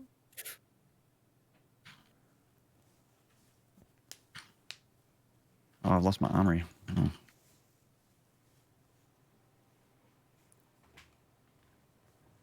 If you got a Raven, it'd probably be too hard to control. I don't think it's really worth taking your starport off and then putting it back on. He also really needs medevacs and Vikings. Oh, biscuits and gravy. People eat that for breakfast. Oh, that's cool. It's like a southern stereotype. It's a good way to do it. Southern American food's all the good food anyway. That's the best stuff. That's barbecue. Yeah. Fucking love Give me barbecue. some jambalaya any day. Some gumbo. How do you like us adding in? Marine, I'd, maybe get a couple liberators for some harassment. Mm-hmm. Drops probably just be cleaned up by DTs. Oh, died. Rip. If you guys ever come to Australia, tell your people, random people you meet, especially if they're in like a small town, be like, oh yeah, we like biscuits and gravy. That's like something we eat. Because any Australian is going to think of like you dipping Tim Tams into like meat gravy, and they're going to lose their fucking mind. They're going to be like, whoa. That ain't biscuits. What? I had to teach Kalara something. I don't remember when I first learned this, but he was like kind of making fun of Twitch chat. He was like, these people in Twitch chat saying, oh, Kalaris is quite handsome. And he kind of laughed as if they were being mean. And I was like, oh, wait, no. Like American, it quite means like very. And he just like his mind fucking exploded. Quite? Yeah. That's apparently a difference. Is that like everyone else, if you say quite, it means like, less than or like a little bit or whatever. But for us, it means like very. I like a moving. A moving is fun. I feel like he's probably had a lot of like awkward conversations with Americans prior to that. Goodbye, interceptors. And goodbye, carriers. Get out of here. This guy's already writing his Reddit post. So a max out of literally tier 3 capital ships can't beat a bunch of basic tier 1 units that just A-move after stimming. Balance team? Balance team? Hello? Yeah, quite good. He's very good. Yeah, Barrett. What, am I meant to have Psystorm in here or something? You think I know how to use spellcasters? Get out of here. Yeah, it's kind of like quite can mean more like somewhat, I guess, for British then. Yeah, it's more like, oh, that's Yes, quite. that's quite. The thing Whereas is that like Wardy like understood that there was a difference. He was like, yeah, it's different. But then he also backed me up saying like, I think it's also changed in English as well though. And I was like, yeah, I've watched English shows and I feel like they say quite and mean very sometimes.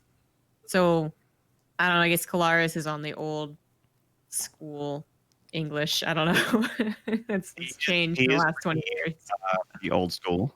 Kalaris loves it when we point out, we're like, oh yeah, so how is it like coming from a posh background and being the the son of a lord who's second in line for the kingship? And he's like, I'm not royalty, guys. And we're like, yeah, you kind of sound like you are, mate.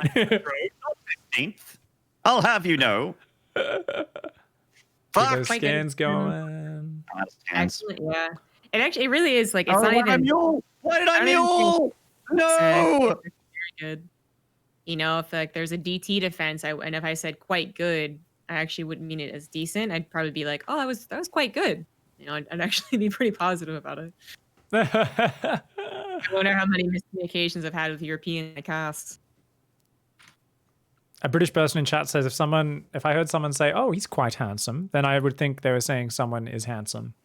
So yeah, it's like yeah, maybe it is like an older thing, like ZG was saying. It's kind of evolved. I mean, cultural victory, you know, America's won that. They've influenced the rest of the world, so. Correct. Yeah. There's a British problem subreddit where it's just like the title is a cheeky little problem that British people have. Literally, that's a subreddit. And one of them was like the problem of trying to teach your kids not to say mom. And I just sat there and I looked at it and I was like, I don't understand what's the problem. And it's because they want their kids to be saying mum. But now they say mom because of American TV. How do you spell it, ZombieGrub? MOM. Okay, so we spell it MUM, but we say it more like you guys, kind of. So No, we say mom. Don't say mom. yeah, but we don't accentuate it the same like the way a British person does, though. So it's kind of like a halfway. Mom. Mom. Oh, I guess we kind of do a little bit. Yeah, I would have thought you guys were saying ma'am. Mom. Oi, mom. Yeah. Okay, cool. I don't want to be in this game anymore. This isn't your favorite type of Protoss player to face? Agent It's says just- I've checked out. I don't want to play the game anymore. I've actually like hands off keyboard. I just want to make Mass Marine and I don't want to do anything else. And all right, I'm just gonna go.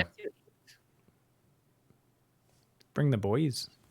Yeah, bring the boys. So Agems is a pretentious douche, self-admittedly, says, I call her mother. Does she call you by your middle name and last name and title? Does she call you Mr. Jeremy Agems Smith? How dare you use your dessert fork for the entree course? Mother doesn't sound like respectful to me. It sounds like what's the phrase? When it's like a really obnoxious brat, a mama's boy. There we go. It sounds like a mama's boy. Mother? Mother, the boy made fun of me. I think of like almost like Psycho, where it's like it's all creepy Yeah. with his mom and shit. Are we out of Maybe. scans? It's actually a pretty sick ending. This is a really fun fight. Yeah. Is it? Yeah. Yeah, this is cool. What are the carrier upgrades at? Got all the interceptors. As long as the Archons don't land big hits, so just don't clump for the Archons.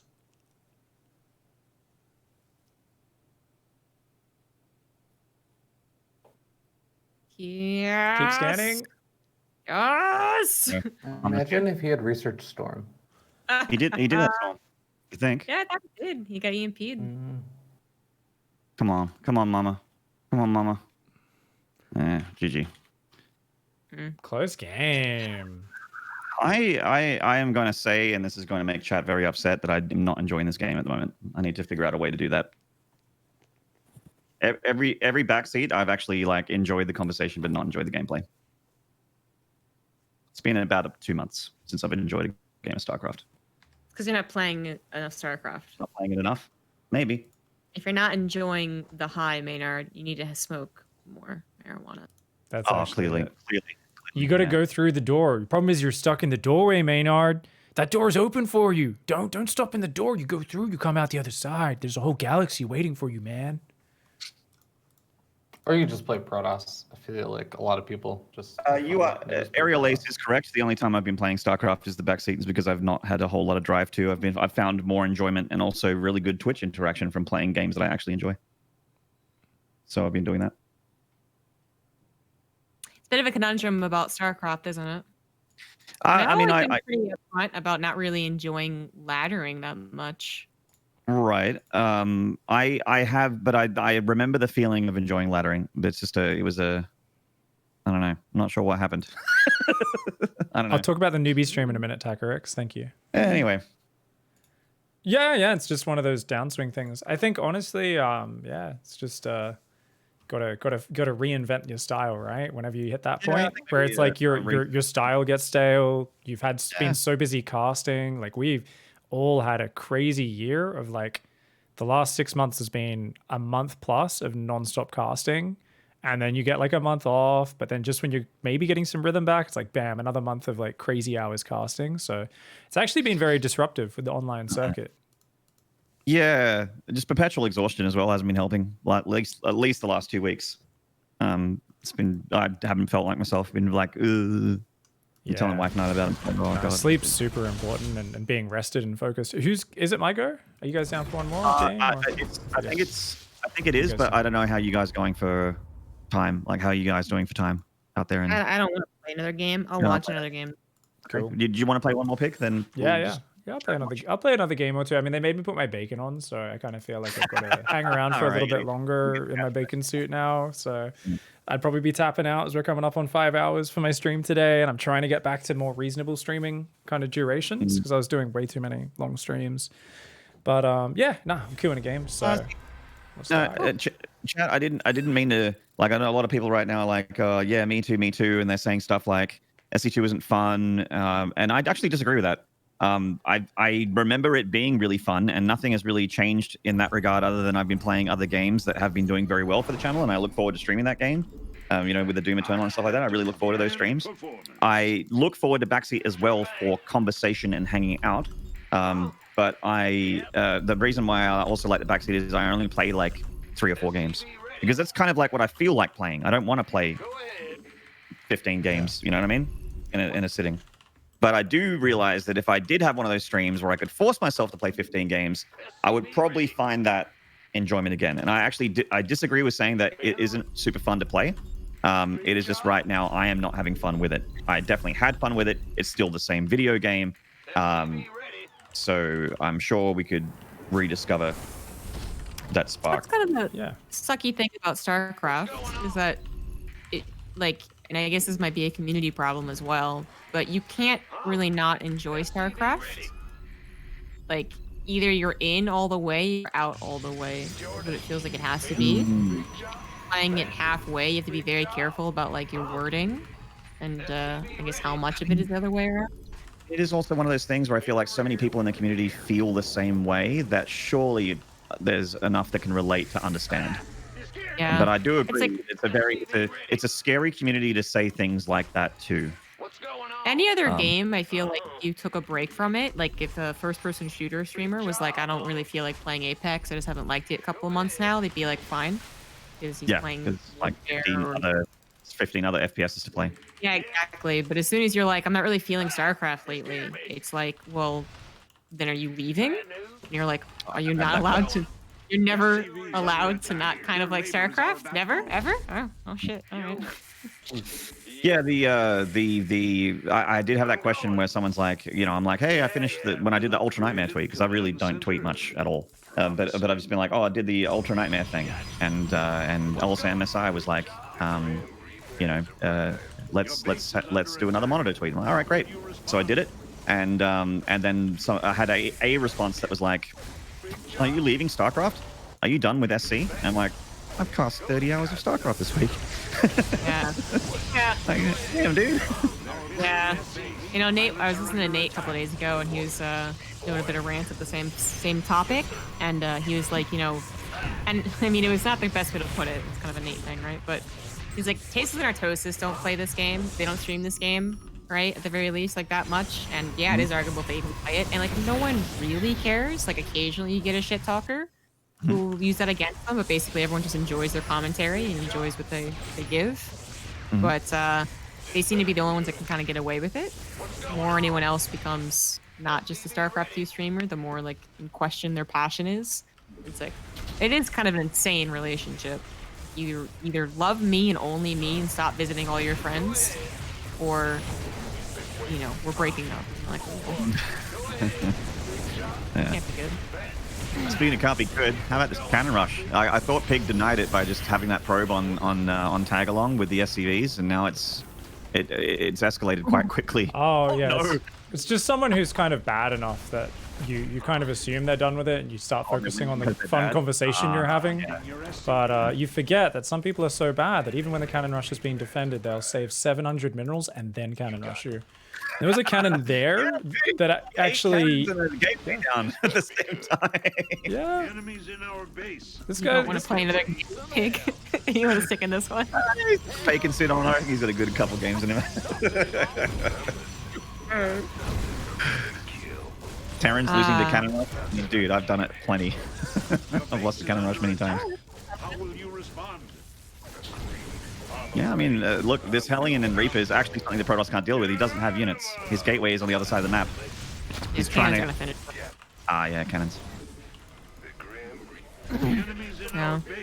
But that is like a conversation. Like, it is also a problem of being just a one, like, we're in a genre that really only has one game that is, like, also allowable. Yep. And like, I can choose to play StarCraft 2 or StarCraft 1, and StarCraft 1 makes me so angry. Even StarCraft 1 is kind of like, I get a very different crowd, right? For some reason, I thought it was play one or the other, but actually, if you ask a StarCraft 1 fan, it absolutely is not. I feel like a StarCraft 2 fan wouldn't mind if I was playing Brood War for a stream. But a Brood War fan, like, whenever the Pylon show is on, people show up to our Toasters chat and they're just like, oh, just play ladder. Yeah. Stop talking about StarCraft 2. That game's fucking dead. Ah, and I'm like, oh my god. I'm a rock. I'm Where do you on that feel channel. things? I understand them, but Where do you feel things like Northgard and whatnot, the single-player RTS games fit in? I mean, You mean I've like played it on the stream, and it pretty much is still the people who like me from me will hang around, and maybe people like interested in what I have to go for, but I'm not going to bring my entire audience over into it. Which, I mean, it's fair. I'm sure, like, you know, PUBG people don't bring their entire audience over to when they play Apex, unless, you know, they are a variety, but I still think it's more severe here.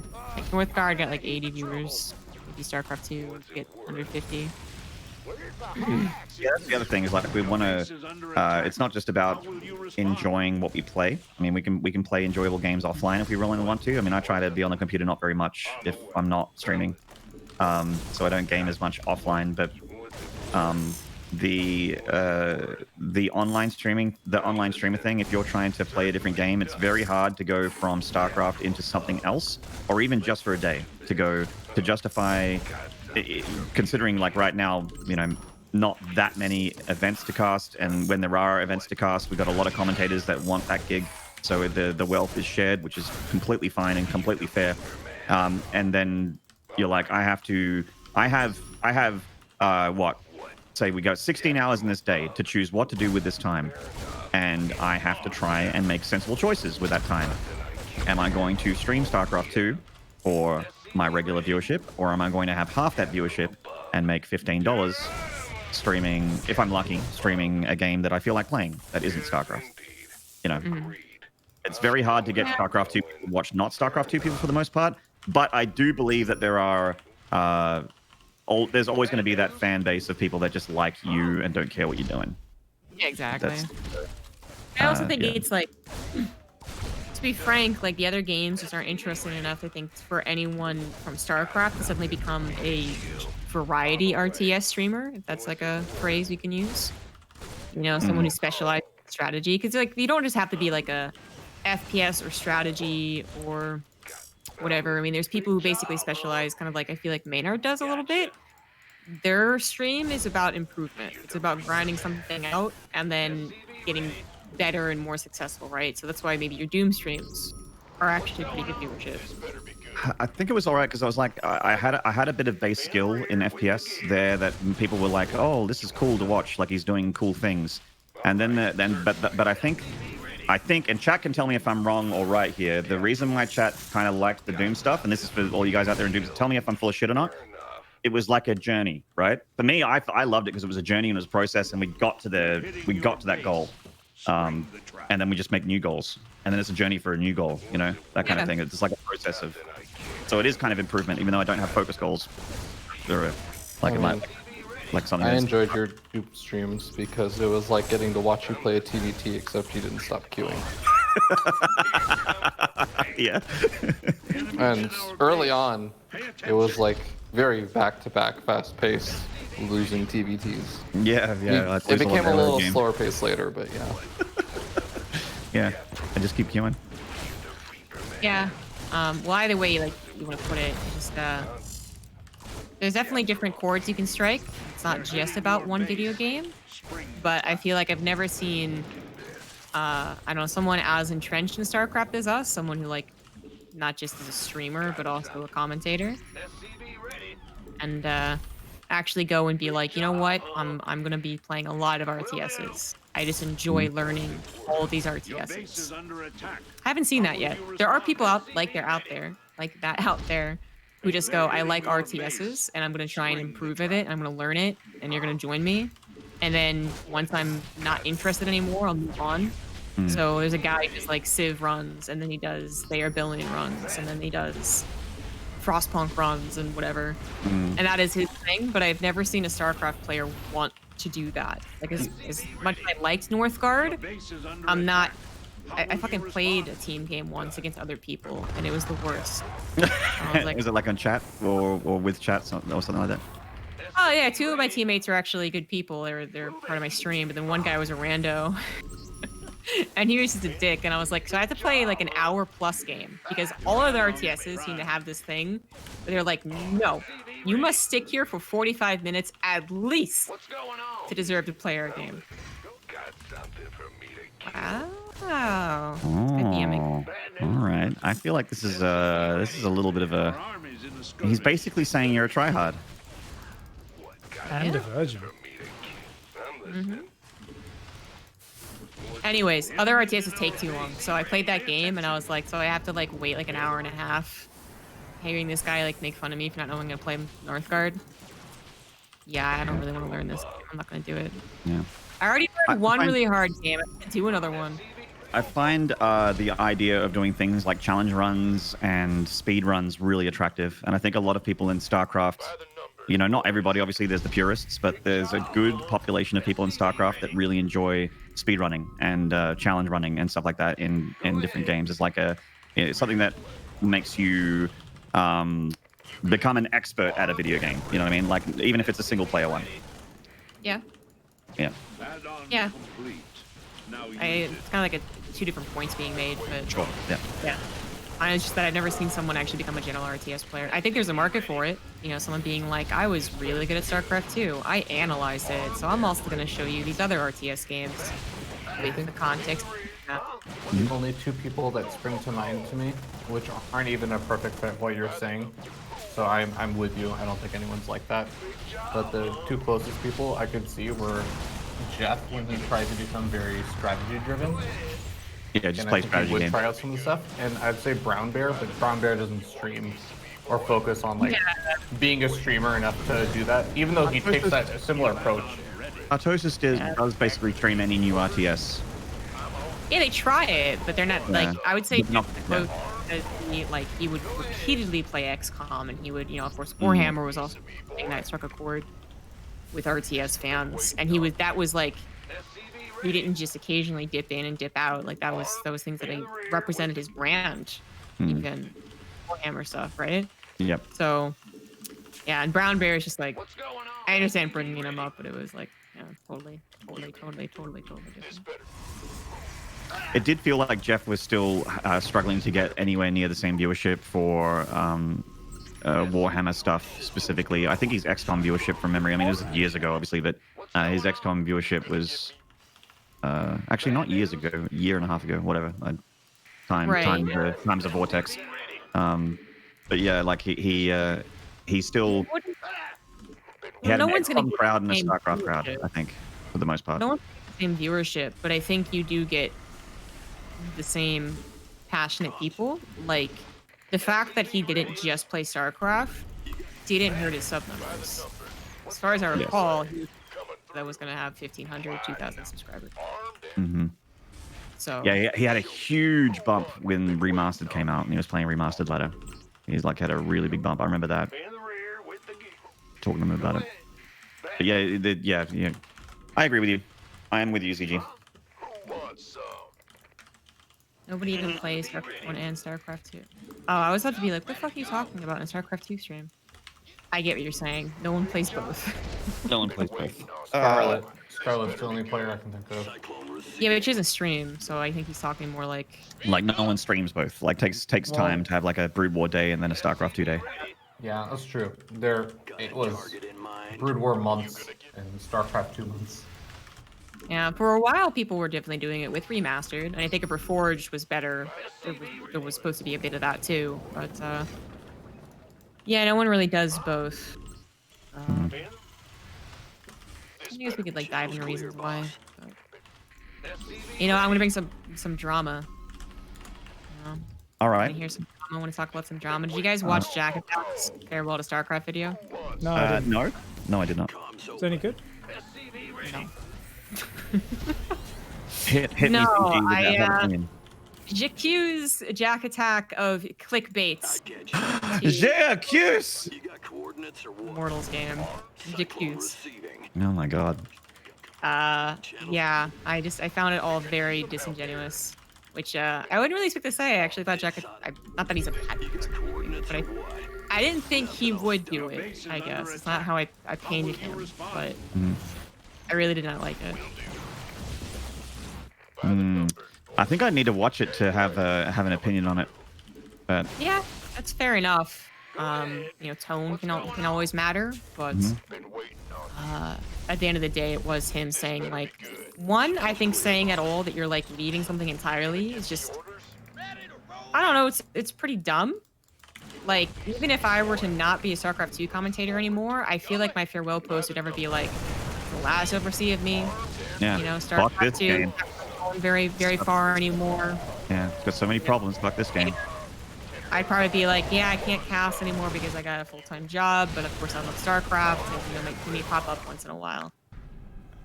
Mm-hmm. So Yeah. that I didn't like that part. So and then he did comment on how his opinion was that StarCraft 2 was like, he didn't say die, but that it was going to drastically fall off, worse than Brood War, after the ESL agreement is done. Yeah, I think that's kind of up to the community. That's not like if a bunch of people believed what he believed or said in that thing, then yes, I think that would happen. But Yeah.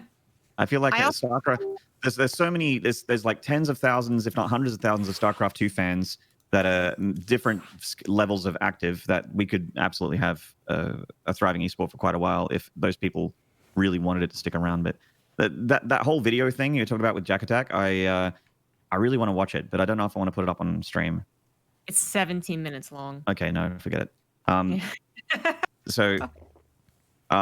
So basically, the TLDR is that he burns his bridges with StarCraft 2 with this video. He's like, I'm never coming back. And Not like, yeah, it's not like he's like, you know, fuck this game or anything like that. He just says like, yeah, I'm done with it, which not as a disrespectful thing or like trying to be disrespectful or anything. Just like, that's it. See you later. But I found the fact that he was also commenting on the perception of StarCraft 2's lifeline, I also really didn't like. I mean, I don't think he was ever really in a position to say that his like job was StarCraft, right? Like he definitely did a lot of work for StarCraft. And as much as I guess you can make fun of the core, as some people do, like it actually does really help people. But yeah, I don't think like you come into a community 2 weeks after they got this like really just like disheartening blow to them and say, yeah, guys, and I'm leaving too, because it's gonna be, again, not dead and into the word dead, but it's gonna be way less. So see, it's like, why? Why not just be like, it doesn't interest me anymore. I'm gonna be working on my new projects. See you guys later. What's going on? It's appreciated. yeah, I clicked the video, but he lost me at the intro. There's because he was like, I think he started the video just by exhaling a lot and kind of just, you know, kind of that sighing start where I'm like, oh, this video is going to be a downer, and I just closed it. There's just a certain, like, I didn't know what he was going to say. I mean, the title seemed to say it all, so I was just like, oh, like, I don't know. There's just something. I haven't clicked on it big, but I'm actually would have done the same thing because I am one of those people that avoid stuff that makes me feel negative. What's going on? Like for instance, there's this TV show that Maynarde really loves, and I actually like the TV show. I think it's quite well done. But there's a TV show called Handmaid's Tale, right? Yeah. And it is essentially every tragic thing that's ever happened to women is brought up in this dystopian future society where it's a theocratic future society where a dystopia that takes over America basically, or takes over a few states in America, and fertility is really bad. So this is the premise of the story. I don't know if anyone knows it, but there's a premise of the story is that you can't really have babies. It's very, very hard to have babies, and there's very few fertile people out there. So what they've done is they've taken women who are essentially the last fertile ones, so very low percentage women, and they have them as a role in society called handmaids, which means they get raped by a general or a commander once every month to have a baby. And that is their purpose, is to have babies. And they are a lower class of woman. And you know, even as a man who has never had to experience this stuff because of my gender, and also because I grew up in, you know, the 90s where this was starting to fall off in Western society. This is meant to be dystopia America, right? And it's like the show is really well done, incredibly good acting, but every episode is just such a downer, and it's so heavy. And you know, I watched 2 or 3 episodes, and I'm just like, oh man. And wife night's like, oh, she says, oh, I didn't know you were so sensitive. And I'm like, just like oppressively negative things, or like no comedic, you know, no relief. You know, there's no comedic relief. There's no, this is the funny thing to make you sort of take a break from the dramatic heavy stuff. It is just drama, heavy, sad. Everyone's always sad. They're always depressed. They're always everyone looks like they're on the edge of killing themselves, even the people that are in charge. And I'm like, holy fuck! Like that kind of media, I can't handle it in giant. It gets doses. too depressing. It's too much. Yeah. So like, for instance, part of the reason I'm not on Twitter much anymore is because every time I open it, it's like 2020 strikes again. I'm like, oh, stop! So I just close that, take it off of my favorites, take it off of my bar. I'm like, if I have to open Twitter, it needs to be very deliberate, and it's something that I have to. I'm not going to just muscle memory accidentally click on it. That's been so good for my mental health. Don't have that. But we have a very, very good question, because I mean, that's such a healthy attitude, is just avoid things that you don't enjoy, you know? So Belia says, so why do you play TERRAN? Well, see, here's the thing, Pig. I actually like playing TERRAN more than I like playing the other races. That's why I play TERRAN, because I'm doing that thing. I'm playing the thing that I find more fun. You know, and so a video like that with just being like at the start, or like their head in their hands, I'm like, oh no, nope, X, nope. Yeah. And also, not to be rude, I just was like, I don't like, if this was Pig doing it, I'd be just like, you know, very, very interested, and then I'd have a lot of things to think and say, and it'd be really, really sad. But I was like, you haven't even really done very much. Because he's been so busy with his game, so it seems like a weird, like, it's like he's already like left. Like one of the top Reddit thread was like, oh, no offense, but I thought you already had. And his response was like, yeah, I guess I kind of had. So it's right. Yeah. I thought it was odd, but honestly, like, I wasn't excited for Immortals anyways, because that's like something that people have always been bringing up, you know? Like, you know, there's the Frost Giants come, and they're like, oh, also Immortals. And I'm like, I'm always gonna, like, I'm trepidatious, but I'm gonna withhold judgment till it's out. So you have like a... Oh, the Immortals game? Yeah. Oh, I already know I'm not gonna like it. Okay. But I mean, yeah, of course, like, it could be a very good game. I'm not saying that it won't. I'm personally, like, it's not what I want, right? Like, and so the Frost Giants game is not going to be what I want, and that's fair enough. But for me, when people are like, I'm excited about RTS again because Frost Giant, and then other people are like, oh, there's other RTSs. It's like, well, that's always been the case. There's actually always been all these RTSs being made, a lot by indie companies. And that's still true, like Immortals. And that never changed for me. Like, I'm not excited. I'm only excited about one thing, and that's the idea that AAA company devoted to StarCraft prior to its birth is going to make a game to try and rival StarCraft and also have a mind for esports in it as well. Everything else doesn't match that. Like, the landscape of RTS never changed for me in that fashion. You know what I mean? Right. Like, this is unique. So whenever I'm like, I'm excited for Frost Giant, people are like, well, what about this other RTS that's been in development for 5 years? I'm like, well, I've already known about that. I'm not excited about it. I don't Can I see how ask what RTS games do you guys like besides StarCraft? I mean, it depends what you mean by like. Like, play occasionally and go back to? Well, just do you just mean like just enjoyed? Just enjoyed. I mean, I loved Age of Empires, or Age of Mythology.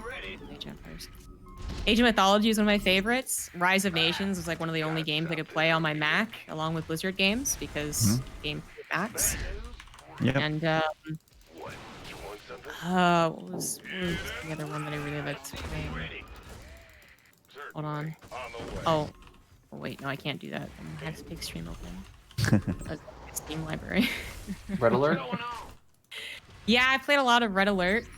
Tiberian Sun, though, not like the originals.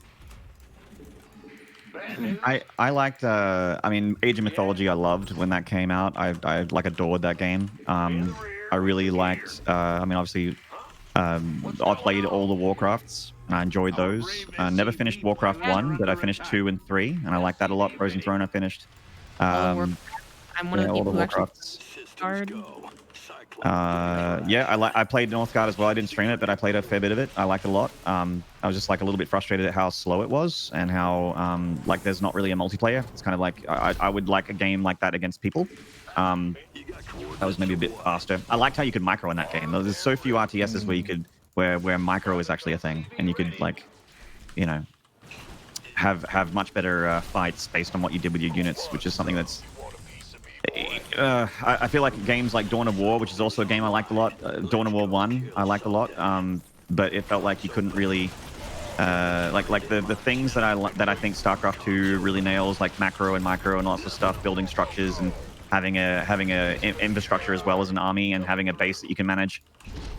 Usually the RTSs do one or the other really well. They don't do both, and I think that managing, like I'd say Northgard maybe came the closest to having like a base you could manage in a way that I liked and enjoyed, and having an army you could manage. It's just the armies are too small in Northgard. You have tiny little armies, and if you lose a unit, it's like abysmally bad if you lose a unit. Whereas in StarCraft, I like that there's casualties. I actually remember I sent in an email to Tim Morton about that, like is what I wanted from an RTS. I don't know if any of you guys have done that. Have anyone sent Tim Morton anything, or any other? I've messaged Monk a couple of things. Just because I have Monk on Discord. So I'm just like, oh.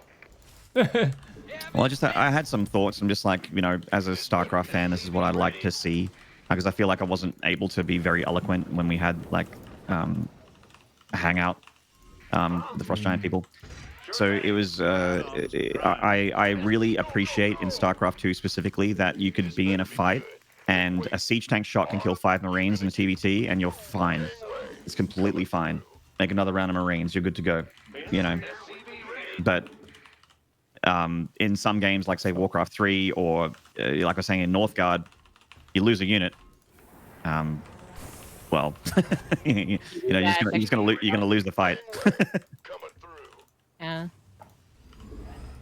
Why do you ask, FearDragon? I'm just curious. I don't consider myself an RTS person.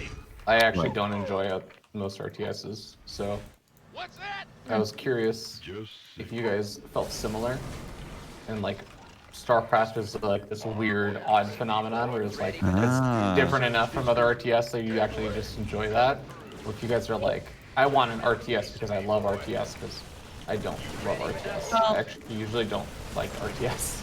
I actually do usually like RTS. Like, and I play also not just like real-time strategy, but turn-based strategy, or like 4X games, right? As far as just strategy games go, I think I play more of those than anything else. But StarCraft is still unique, though. It's unique for a lot of people. The fact that people play this game for years, or play it daily, instead of having like 2-week binges of Civilization and forgetting about it for a month, like that. Which is how most. Yeah, like most games, people are active in them for a few months and they play whatever else is new, right? It's so rare to have something that has such a huge, like the fan base for StarCraft is so massive. It's actually like relative to other games, maybe not, but considering it being an RTS, it's insane that so many people play it still. I was really quite mind blown, you know, when the person, I forget who it was like 2 months ago, but someone brought up that like StarCraft's the only short RTS game. And I feel like that has actually summarized its likability so much, for me anyways, or the reason I keep going back to it, or actually bother watching it, because I've tried watching other RTSs, like the Age of Empires thing on Red Bull. I was like, well, there's gotta be something to it. And first of all, well, the casters weren't very experienced, so they didn't really help. But then second of all, I was like, what the fuck is these units? I was like, it's like fucking like doing like the squinty thing. And then third, I was like, oh my god, how long does this game go? No, that is actually, I've talked about that before, like during ladder streams, as like a thing that I think is a huge positive for StarCraft is like the length of the game. You can play a 1v1 and it'll be over usually like on average within 10 minutes or like 10-15 minutes. And so like you can iterate, and I like games that you can iterate. That's part of the reason why I like Hades and stuff so much, is because a game of Hades is maximum 25 minutes for a run, like a full run. And I can do a full run, succeed, and then go, cool, I achieved a run of Hades today and made progress. And then turn off the game.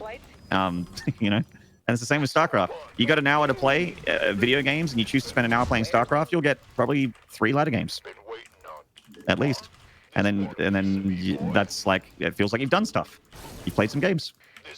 Whereas you got an hour to play and you're like, oh, I can't play CSGO or I can't play Dota because there's a chance that this game will go too long and I'll have to leave. Yeah. That's also the appeal of a lot of mobile games. True, yeah, you can iterate in those too. Yeah. And for the other, like the team games too, if you leave, like you actually get screwed. Like you could be penalized. Mm-hmm. Yeah, that too. They punish leavers, which they should. Like I think you should punish leavers, right? So. I can't think of another RTS I've ever played that's actually like it encourages short games. Everything encourages long games.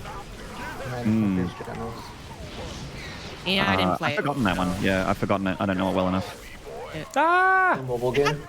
Fun was actually The charge lot flank. What an absolute god. Dude, how come I made some really sick micro plays this game? What's Even in the early stages. what was the general length of Generals? Did you watch Generals or play it?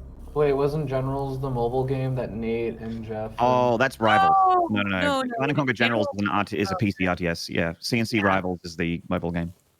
CNC Rivals. I thought you didn't like RTSs. You're talking about this like kind of OG, like old school game. Like it's almost like Supreme Commander. I probably only even have it in my head because my usual video artist guy is Cybert, and he's like the YouTube guy for Command & Conquer stuff. So I watch his stuff sometimes. Well, Rivals actually, part of the reason I like that game is because I think there is actually some RTS stuff. It does scratch some RTS itches rather, not issues. Scratches some RTS itches that I like, and you can play a game in like, I think a full game is like 3 minutes. Basically, like a 3-minute game. It's rare that it goes to 5. That's super late game in CNC Rivals. Okay. So Rivals has got that going for it. Yes. But to a really long-winded way of answering your question, FearDragon, I actually am a fan of RTS. I will play any new RTS that looks cool. But a lot of RTSs that have come out, to ZombieGrub's point, have been a little bit on the jank side, or they've not been enough of what I want, or enough of what I like in RTS to grab me. Which is why I keep playing StarCraft 2 instead. Yeah, that makes sense.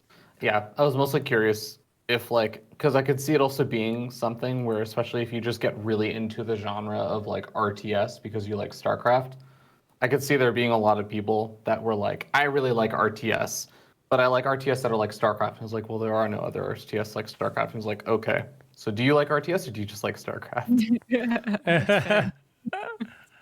There were definitely a shitload of people at the beginning of StarCraft 2 that came into StarCraft 2 because it was the biggest game, right? Biggest esport. Yeah, it just had the attention on it. I mean, there's those people who always go around to the most new buzzing game, play the new game, be part of the new community, become an esports consultant, charge companies millions of dollars to do literally nothing. I keep I liken it to like used to surf a lot when I was not an unfit blob of a human being, but I liken it to trying to catch a wave. Like there's a time when you need to start paddling to be in a good spot to actually ride the wave, and some people paddle too early, some people paddle a little bit too late, and they just kind of let the wave go underneath them, or they miss it entirely. They go too far forward, and I feel like I'm waiting for one of those esports to show up that's like looks really good to me in a game that I really enjoy, and then try to start paddling at the right time to see if I can catch that wave. You know what I mean? Yeah, that's a very good analogy. As someone who sports, I absolutely agree. As someone who's never been near the ocean. Occasionally, it's quite fun. Yeah, same sort of deal. Bodyboarding, you got to paddle at the right time. Paddle at the right time.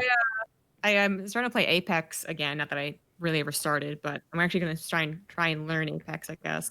That's a fun one of those.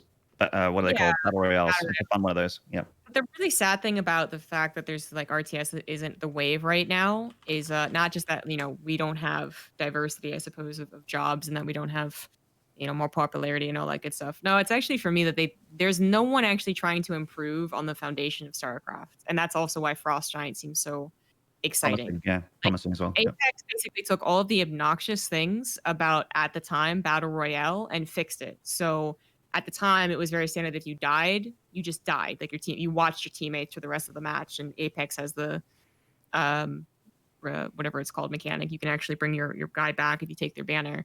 And then they also would you would have to learn what attachment goes on what gun, and then go into your inventory and attach it. And if you're wrong, you had to figure it out. But Apex is like, we're gonna code things. We're gonna tell you on the screen you cannot use this. That is the sickest thing about Apex. I also think Apex also introduced pinging, like just putting your middle mouse button over something and an in context alert would show up for just middle mouse clicking on something. That was something that they had other battle royale games grabbed from Apex. And the weapon mod thing, I love that in PUBG, but you're absolutely right. It's not intuitive if you haven't had someone teach you or you haven't played a lot.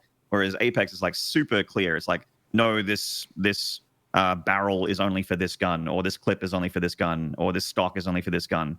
And it's all it's MMO color coded, which everyone understands, even if you don't play MMO. It's if it's white, it's common. If it's blue, it's rare. If it's purple, it's epic. If it's yellow, it's legendary. Everyone knows that. So yeah, they did really good with all that sort of stuff. The only thing I dislike about it is that it's 3v3 only, and I kind of wish it had a solo queue, because I don't play with other people often, and having a 3-stack of people that I want to play with is tough. There's duos now, I guess. Is there? I looked today. I got my first Battle Royale win in Apex 2 today. Congrats. Wife and I had a couple, but we usually had some dude that wasn't talking to us while we were playing it, because it was just us I playing. didn't talk to my guys at all, but we're actually, all of us are pretty good. Anyways, my point of bringing that up is that no one did that with StarCraft, right? StarCraft 2 tried to improve on Brood War, sure, but as far as StarCraft 2 came in and then taught a lot of other esports what not to do or what they could improve on, but none of the other esports were going to be RTSs. And if someone just came in, literally someone wanted to come in and take StarCraft 2 and call it no, you can't call it Warcraft either. Called it Barcraft. All right. Barcraft. All right. They made it so that all of these tiny things were improved, right? Or that streamers could be in the game, so you could click on a streamer and be like, wow, what's that guy doing? That would just be the bee's knees. But it's fairly never going to happen, or Frost Giants are our only hope. I would like that. I really, really want more social in-client stuff. I would have loved the ability in StarCraft 2 and it's something that we've been asking for a really long time, and they said, it's just really hard to implement. It's not as easy as it sounds, but the ability to have, say, it's in Dota, where you could see a very high MMR match being live at the moment in the client and going, oh, this is a very high MMR match. It's Cyril's laddering or something like that. And he's got a match against Showtime. And you see that in the client, and you could click on it and spectate it. Yeah. There's so many things that are not even related to the actual 1v1 thing that could be improved upon. Mm-hmm. And, no one wanted to do that. No one wanted to be I'm going to take StarCraft and do it better because, well, then it was MOBAs getting very popular. After MOBAs, I say it was card games, right? MOBAs, then card games are very popular, and then Battle Royale actually after that, I think. Yeah. I think that's about the timeline. Yep, that's about right. And I don't think we've got a new, or I guess auto chess was kind of popping up for the around the Battle Royale thing, and it looked like it was getting popular, but then I think Battle Royale still is bigger than auto chess. Auto chess didn't really blow up. Yeah. Is auto chess a team game? Can you play it as teams? Oh, it's 1v1, I think. Yeah. I wonder if you can play teams in some of the versions. It's kind of like a free-for-all auto chess, right? It's 1v1, v1, v1, v1. Yeah, maybe. I don't know. The big ones are just 1v1 FFA kind of thing. Now it's going to be all Among Us clones, says Carl Fishy.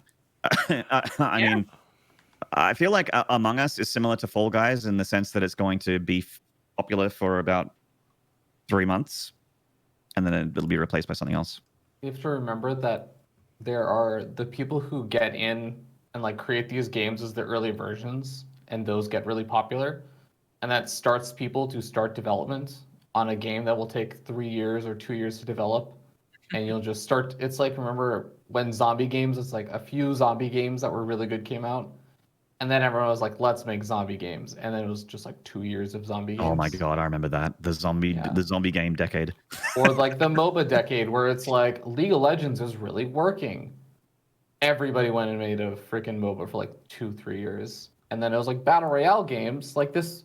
What was it? It wasn't even Fortnite. It was PUBG. PUBG is like this really blowing up game. So then everyone went out, and like 2 years later, it was just nonstop battle royale games. Yeah. Oh my goodness. Well, friends, it's I've just realized, thanks to daylight savings, it's clocked past 2 p.m. here, and that's normally when I sign off for the day.